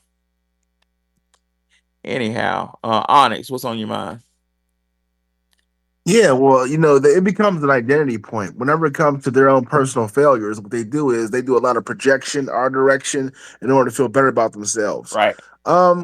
When it comes to the whole immigration stuff, well, as far as the whole black immigrant stuff, I did check out that one. Was it Daniel Sheldon, whatever. What happens is whenever these black immigrants come here, they have one of two choices. They can either choose to sabotage this system to their own personal benefit, and really it comes through, as far as clicks, views, money through social media, as far as money as far as that avenue. That's really why they even get involved in that, because they feel like they can speak about our issues as a black looking person, and then they will actually receive money for it. That's where that entire avenue even comes from. But no group on the face of this planet, and I swear it's so pathetic, no group on the face of this planet moves like that outside of, self-hating, um, black looking people from elsewhere. I don't, there is nothing to even understand about it. You're dealing with the enemy when you come across people who move like that. Like, you come across somebody who's literally around to simply subvert you for their own personal gain. It's a dangerous thing to even be beside, because it's Judas sitting at the table. And we have to be more hostile for these types of people, because the thing is, they only do this when they feel they can get away with it. Even when watching that videos with that Sheldon Daniels guy. I'm not sure what his name is. It's irrelevant. But he was saying, well, in TX30, the majority aren't even black, and it would be unfair to everybody. Like, that's exactly how they strike. If they feel like they can, undercut you and get away with it, that's what they do. What's And TS30? Dallas, I oh, tried to tell y'all that big water balloon head boy ain't from my city. Oh, wait. He said he from Sherman, but I'm suspect You on that guys because are I'm calling talking my too people in Sherman local. trying to see I don't know the verify that code because he say words. he moved around a lot. What are the code words you're saying? oh, Yeah, I'm sorry, I so saw it on the video. I just saw it on the video, so I'm guessing that's a district as far as Texas. It's But Dallas. yeah, It's the city so of it's Dallas. Oh, I, TS30 is Dallas. Yeah, yeah, he, so he yeah, so yeah, for a long time, yeah, how's everybody doing? Shout out to What's going on? Professor Hey. Amani and everybody. Yeah, so yeah, he was actually dumb and stupid for doing that move because he was actually gaining a lot of black foundational black American support for his supposed Jasmine Caucus, but that just messed the chance up of winning. If he yeah, played I'm the like, game, that's but it show crazy. you how dumb and stupid he was, though. But he should have played the game until the midterms happened, though. But he just messed the chances of winning. Oh, yeah, he because just y'all messed it told up me to because leave my him thing is, alone, and I was pressing his ass. I wanted to know, sir. I had I was looking volunteered at for his how, campaign and everything. I wants to know who is you, sir? well, the thing Yeah, is, but he also, took off his mask. yeah, but we tired of these foreigners, right? They on the Democrat or Republican side or Is he independent far? side. Is he foreign? I don't know about him. That's what I've been I trying to believe figure he out. is, if I'm he waiting on doesn't my. know the area enough to know that Jasmine Crockett made it to, Congress to Oh, that area. I would imagine he doesn't know the place too well. But He D don't. Black, ain't that most of that area is Mexican, right? D Black? Hell no! Quit No, playing with me, Hauser. no, but this is what. This look. This is a Negro town. Like it. Look. that's what they all say. Yeah, Look. you know what I'm saying? Look what Charleston White That's what I be on. thought. He's My town is retarded all just like me. Mexican. Like this is what we do. This is our city. Like we is not playing with no essays. They Okay, stay in they little sectors and stuff, but yeah, we still do trail rides and stuff down here. Come on, that's like nice. this is a black city, But the, I the listen, home of the great debaters. Agent Call Black, Quinn. I posted, right? They got him already. He was talking something nice a couple of weeks ago. I said they got him in that room. They hit him off. I knew it when he said he needed to raise $350,000, and I was like, nah, you can win on some grassroots, just votes, period. When he But first people told came me leave on, alone. listen, when he first came on, his followers wasn't 63,000. That's where it's at now. It was real low. I don't know how low, but it wasn't 63,000. And all of a sudden, he comes out and changes his whole tune. I don't think black people need reparations. That coming from, he got paid off to say that. Well, he need our numbers to get up there first. First, he need to get attention. So he starts to talk about reparations and what, well, this needs to be done for, descendants of slaves, and we need reparations. Once his numbers got up there, then he switched his tune. They always do that switch gear stuff with us. Why do they always? First, I can't figure out why they're stabbing us specifically in the back, and other groups are not being stabbed in their backs.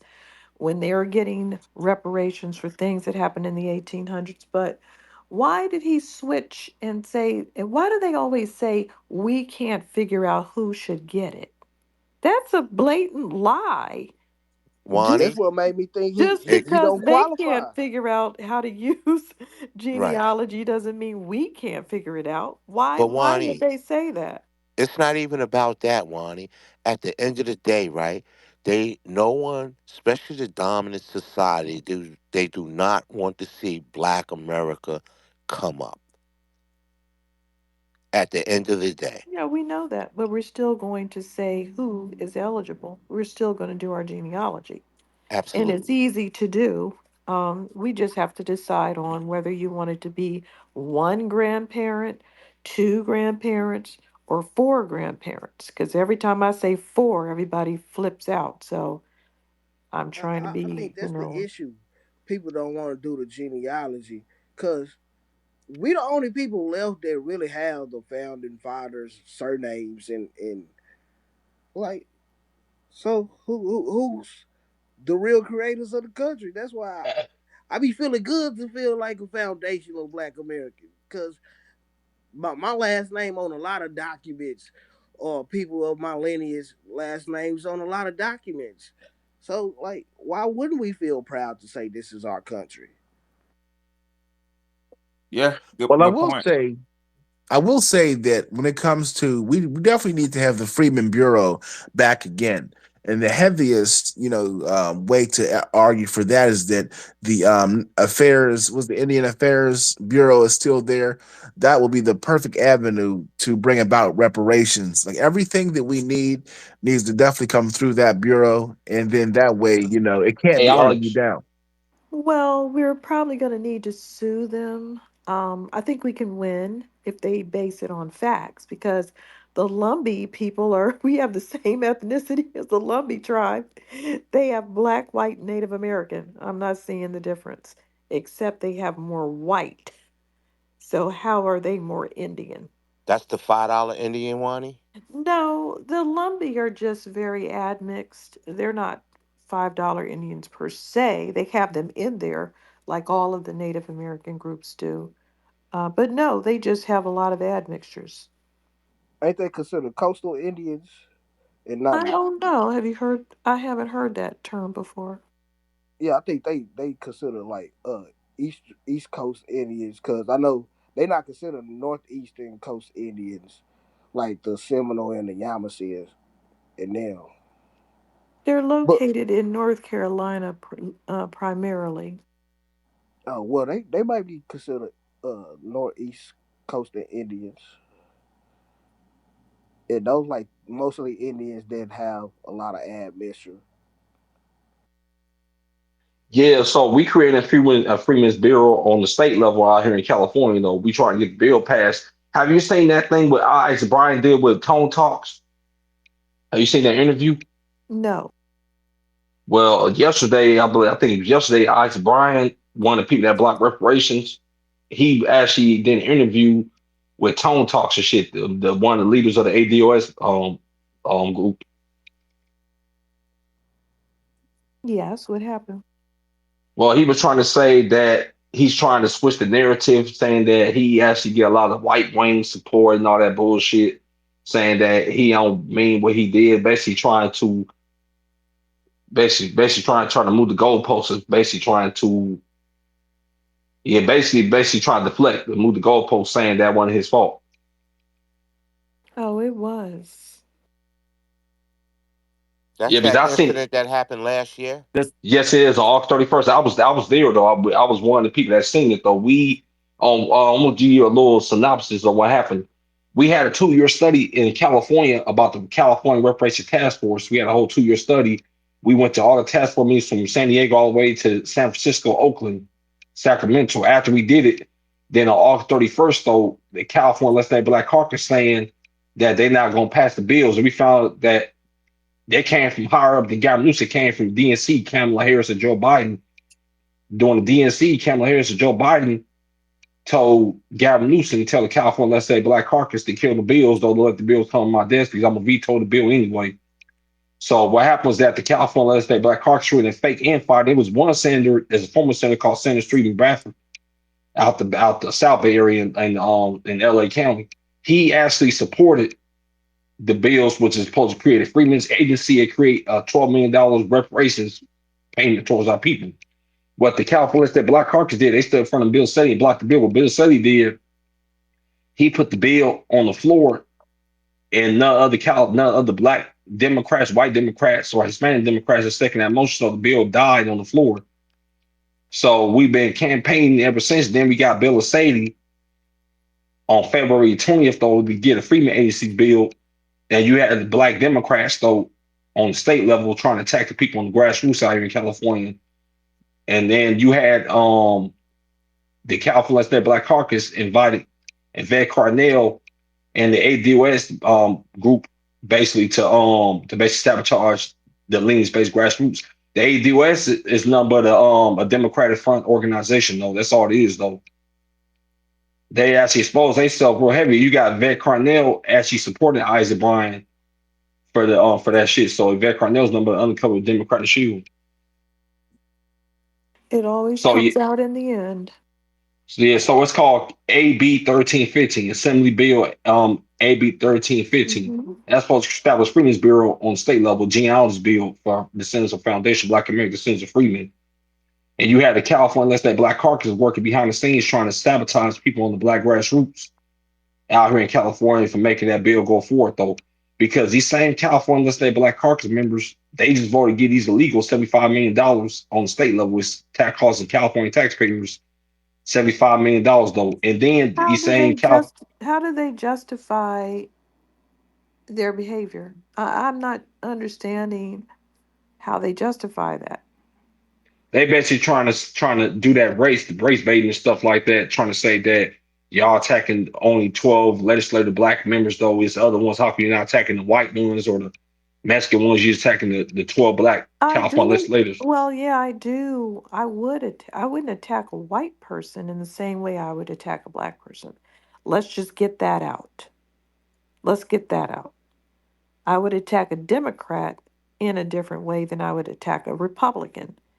It's hard to attack a Republican when you haven't voted for them and they haven't even heard what you're talking about. But a Democrat certainly has heard what we're talking about, and we certainly have voted for them. And for a person of African descent to do what they did, of any background, is pure treason. And they should be attacked with every fiber in my being.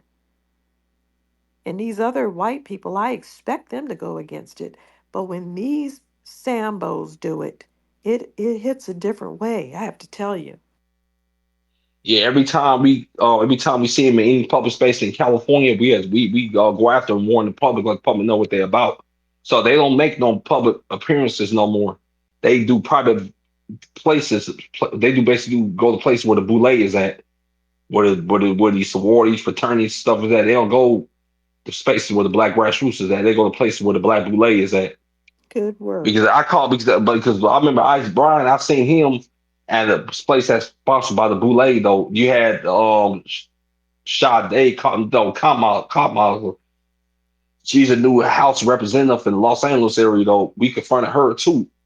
Talk about all that 2025 Project 2025 fearmongering bullshit, though. So we tell people, oh, yeah, that's some bullshit, though, because y'all wasn't doing shit. Y'all could avoid all this shit, though, if y'all want to give us our reparations, though. Y'all want to been avoid all that shit, though. So Ice Brian showed that because that was another a Boule event. That was a Boule sanctioned event, though. So of course he was gonna be there. I confronted his ass too, let him know what's going on. And now then Ice Brian is representative. Ice Brian and Lois Small Cuevas is representative for Los Angeles. I think your area, Wani, is Keela Weber. She's the chair of the California Legislative Black Caucus this year. What county is that? Um, so Keela Weber's in San Diego County, though. I believe she's the chair of the California Legislative Black Caucus this year. She's in your county, in San Diego County. I'm in And Orange County. Ice Brian, though, he's the vice chair of the California Legislative Black Caucus. He's in my area. And Lola Small Cuevas, Corey Jackson, he's in the I'm IE, in though. I'm in Orange County Is who's in Orange County? Do you know? Orange County, I think Baylor City's in Orange County though, but there's no California State Black Caucus members in Orange County. That not that I know of though. All of them is in L.A. County, San Diego County, the Inland Empire, all the way to like Oakland, Berkeley area though. But I don't know the California State Black Caucus members in Orange County though. I believe Bill O'Reilly is the only person though, but he's the one that's supporting the Freemasonry bill. He's in Orange County? I believe so though. Let me double check though. I believe Bill O'Reilly is in Orange County. Let me double check. I should be in Orange County Okay. right now, but I couldn't get funding to go out there. Hey, Wani, Yes. what what county? Lancaster. What county is that in? I think that's, wait a minute. Is that antelope something? I don't know. I forgot. That's L.A. County. That's still LA. Okay. That's Yeah, that's L.A. County though. Yeah, Palmdale, Lancaster, that's still L.A. County. I listen. I'm from New York. I didn't realize how huge that county was. Yeah, L.A. No, the biggest county in California is the Inland Empire though. It's San Bernardino County. That's the biggest county in California though. Because I had to leave the airport and drive 80 miles to get there. It's about 80 miles from downtown LA. I was on the 14, I think the 5. First time To ever go to driving on LA Lancaster? roads. Huh? To go to Lancaster? Yes. Yeah. That's the first time I ever drove on the LA roads. It was crazy. It's different. It is different. Well, I we never were seen rated having the worst traffic in the world, not a country, the world one the year. world. I don't know what it is every year, but it was definitely the Ronnie, I never worst. seen so many lanes in my life. I'm like, oh my God, where I'm at?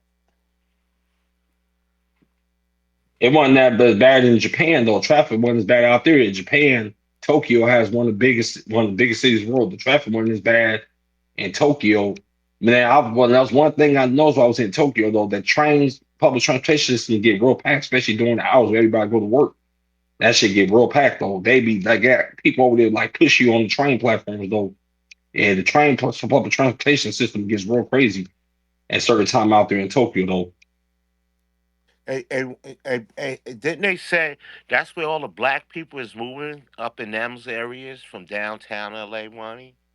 Yeah, so Maybe all the in black the people moving to like 80s. all the black people from Los Angeles, they moved to Vegas, they moved to Palmdale, Lancaster, and Yeah. the Inland Empire, I and the thought they Inland did Empire that though. in the 80s. I guess they're No, still they still doing it. moving over here. A lot of black people still moving over here to Palmdale, Lancaster, Inland Empire, and Vegas though.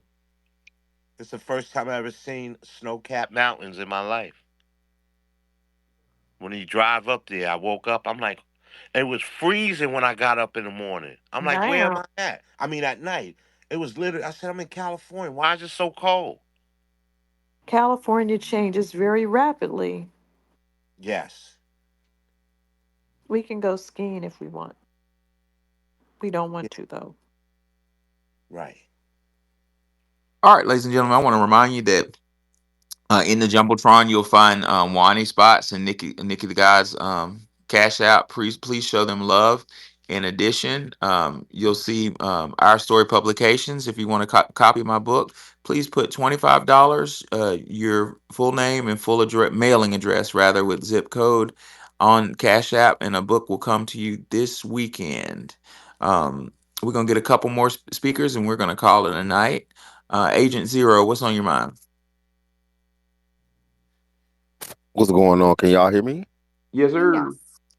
All right. What's up, Professor? What's up, Wani? Long time no see, y'all. Yes, sir. Good to see you. So I just popped back in.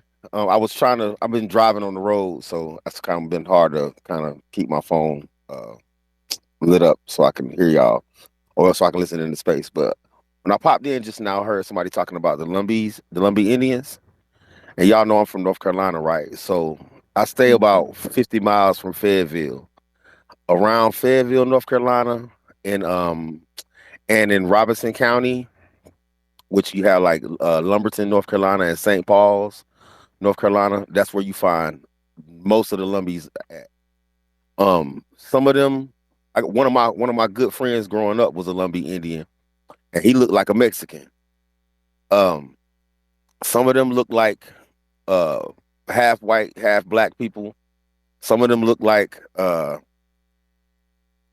white people. Some of them look like they have like Indian features, I guess you could say, but they're really, really dark skinned. Mm-hmm. It's another tribe that's going toward Rocky Mountain, North Carolina. That's not too far from Virginia. It's on I-95, and I think they're called the Saxophony Indians. And in little towns, like if you're going that way toward Rocky Mountain, it's one little town. I forget the name of it, but that's where their tribal council is and everything. And I was dating a girl, and she's really light skinned, but she's not Indian or mixed or anything. And she didn't know that it was. I told her, I was like, you stay like an hour away from Indians, you don't even know it. She was like, nah. I said, for real. I said, watch when we go there. I said, it's a little store and it's in this town. And when we go there, everybody gonna be looking at you because they're gonna think you one of them. And she didn't believe it. And we pulled up, and it was people that was dark skinned, but they had Indian stuff on. It was people that was really light skinned. It was people that looked white, but they were all Indians. And so I just wanted to fill y'all in on that. Yep, you're right. You said there's some people that look like they're black and white. That's what they Hmm. are for the most part. They're like they're Right. Yeah. black and white with a little bit of Native American, and then all of a sudden you'll see like they put the face of it. Like if you go to the website, they'll show people with more Native American features. Hmm. But really, when you look at them, they don't look like that. In fact, Heather Locklear is Yeah, a she's the one. Lumbee, is a Yep. Lumbee, and she looks like a pure white girl. And that's The not, name we're not outing her. She admits her background. the name the last name Locklear is Mm-hmm. common. It's really, really common amongst Yeah. Lumbee Indians. It was a little, excuse me, it was a little girl that her mom was on drugs, and she wound up selling the girl to a drug dealer. She was a small little girl too. I don't even think she was 5 or 6 years old. And her last name was Locklear, and I think they're all related too. But she just looked like she was half black and half white. Yep, that's how a lot of people that I looked at on 23andMe, when I looked at their background, I said, wow, these people do not have a lot of Native American genetics. Now, the difference is that some of them had the haplogroup, which says their mother is from Siberia. But they still, their basic DNA was black and white with a Right. tiny amount of Native American genetics. Now, we already know that because Native Americans don't do a lot of testing, DNA testing, they're not very well represented. So they possibly have more, but it just doesn't show up that much, just like it doesn't show up in us that much. It was a guy named when I was a real little kid, maybe 5 or 6 years old. But I remember seeing the story on the news, and he like went on him and another Indian guy went on a run. I think they was kind of like protesting the mistreatment of their people in Robinson County, and they went in like I think if I'm not mistaken, they went and took everybody in the newspaper hostage, and maybe some people got shot or something, and they ran like as far away as New York. Eddie Hatcher died. Uh, if I'm not mistaken, he died of HIV maybe 10 or 15 years ago, and he looked like a white dude more than anything. Um, but like I say, they're not they're not the same group. I don't believe. I think the Saxophony are the ones that's close to Rocky Mount, and in that small town, I know for sure, because as soon as you go to the town, like as you're coming up on it, you'll see like Saxophony Tribal Council, Saxophony this, Saxophony that, and then it's like a little small store there. Um, but they both pretty much look like they could be from the same tribe. My friend that I mentioned, the one I said it looked like he was Mexican, his mom and his aunt looked like they were just half white and half black, and they were really light skinned, but he looked like a Mexican. Interesting. All right, we're gonna go. We're Yeah, gonna go to Andre, and then Andre will be our last speaker of the day. What's on your mind, Andre? Uh, well, I don't know about segregation. I mean, I don't think the white society we didn't necessarily need to integrate into that either. So I don't know. I think I'm somewhere um, else on that. I think the country we need to figure out where we are because the world is run by nationalism, economic nationalism, and countries are running shit, uh, and the economies, they have governments and they use them to to have their way. And so, the United States is no different in that sense. And they elect motherfuckers to do these things under the auspices of the government, a national government with national constitutional, you know, foundations and all of that. So we got to address that, right? And people want to carve out their own little niche in it. People want to be individual with it. But, you see China doing things a different way and getting different results. I point out all of the different ways that we, um, you know, have been failing the country, it has been failing the people, our people, FBAs, you know, the most obviously, principally us. And so we got to deal with the national issue of the economy is run by a bunch of ravenous, depraved, maniac, capitalist Well, lunatics. yeah, yeah, you're a communist, right? No, I'm not. I'm against the billionaires running the nation into the ground, spending it on war and Oh, I thought neglecting you the were a socialist. population. I appreciate it. No, I am a socialist for sure, but I'm really addressing the way that the country is, neglecting our Well, communities and well, not giving us a Oh my space to. God, I thought I had him blocked. yeah, yeah, yeah. Here we Dr. go. Welsing. Here we go. You're defending billionaires for what reason? I don't know, I'm but it has to not. do. I Has just personally was just mentioning my blocking issues. Yeah, Dr. Welson says, she says, quote, he said he a Marxist, and I'm gonna close on this. Dr. Welson says some blacks have sought to escape the confrontation with white supremacists through Marxist doctrine by attempting to conceive themselves as member of the working class, and they fail to see that Marx was a non-white victim of the same anti-Semitism. Andre allegedly is escaping the system of white supremacy by identifying with Marxism. I don't even know why he's in this conversation. Y'all have a great night. I enjoyed y'all. I learned a lot. We will pick this back up tomorrow. Wani, did you have any final thoughts? Good night. Should I Good block night, him again? Professor. Good night, Wani. Should Good I night, block you him guys. again? You could, yeah, he ran off. All right, guys. I enjoyed y'all. I learned a lot, and I will see y'all later. Peace out. Peace.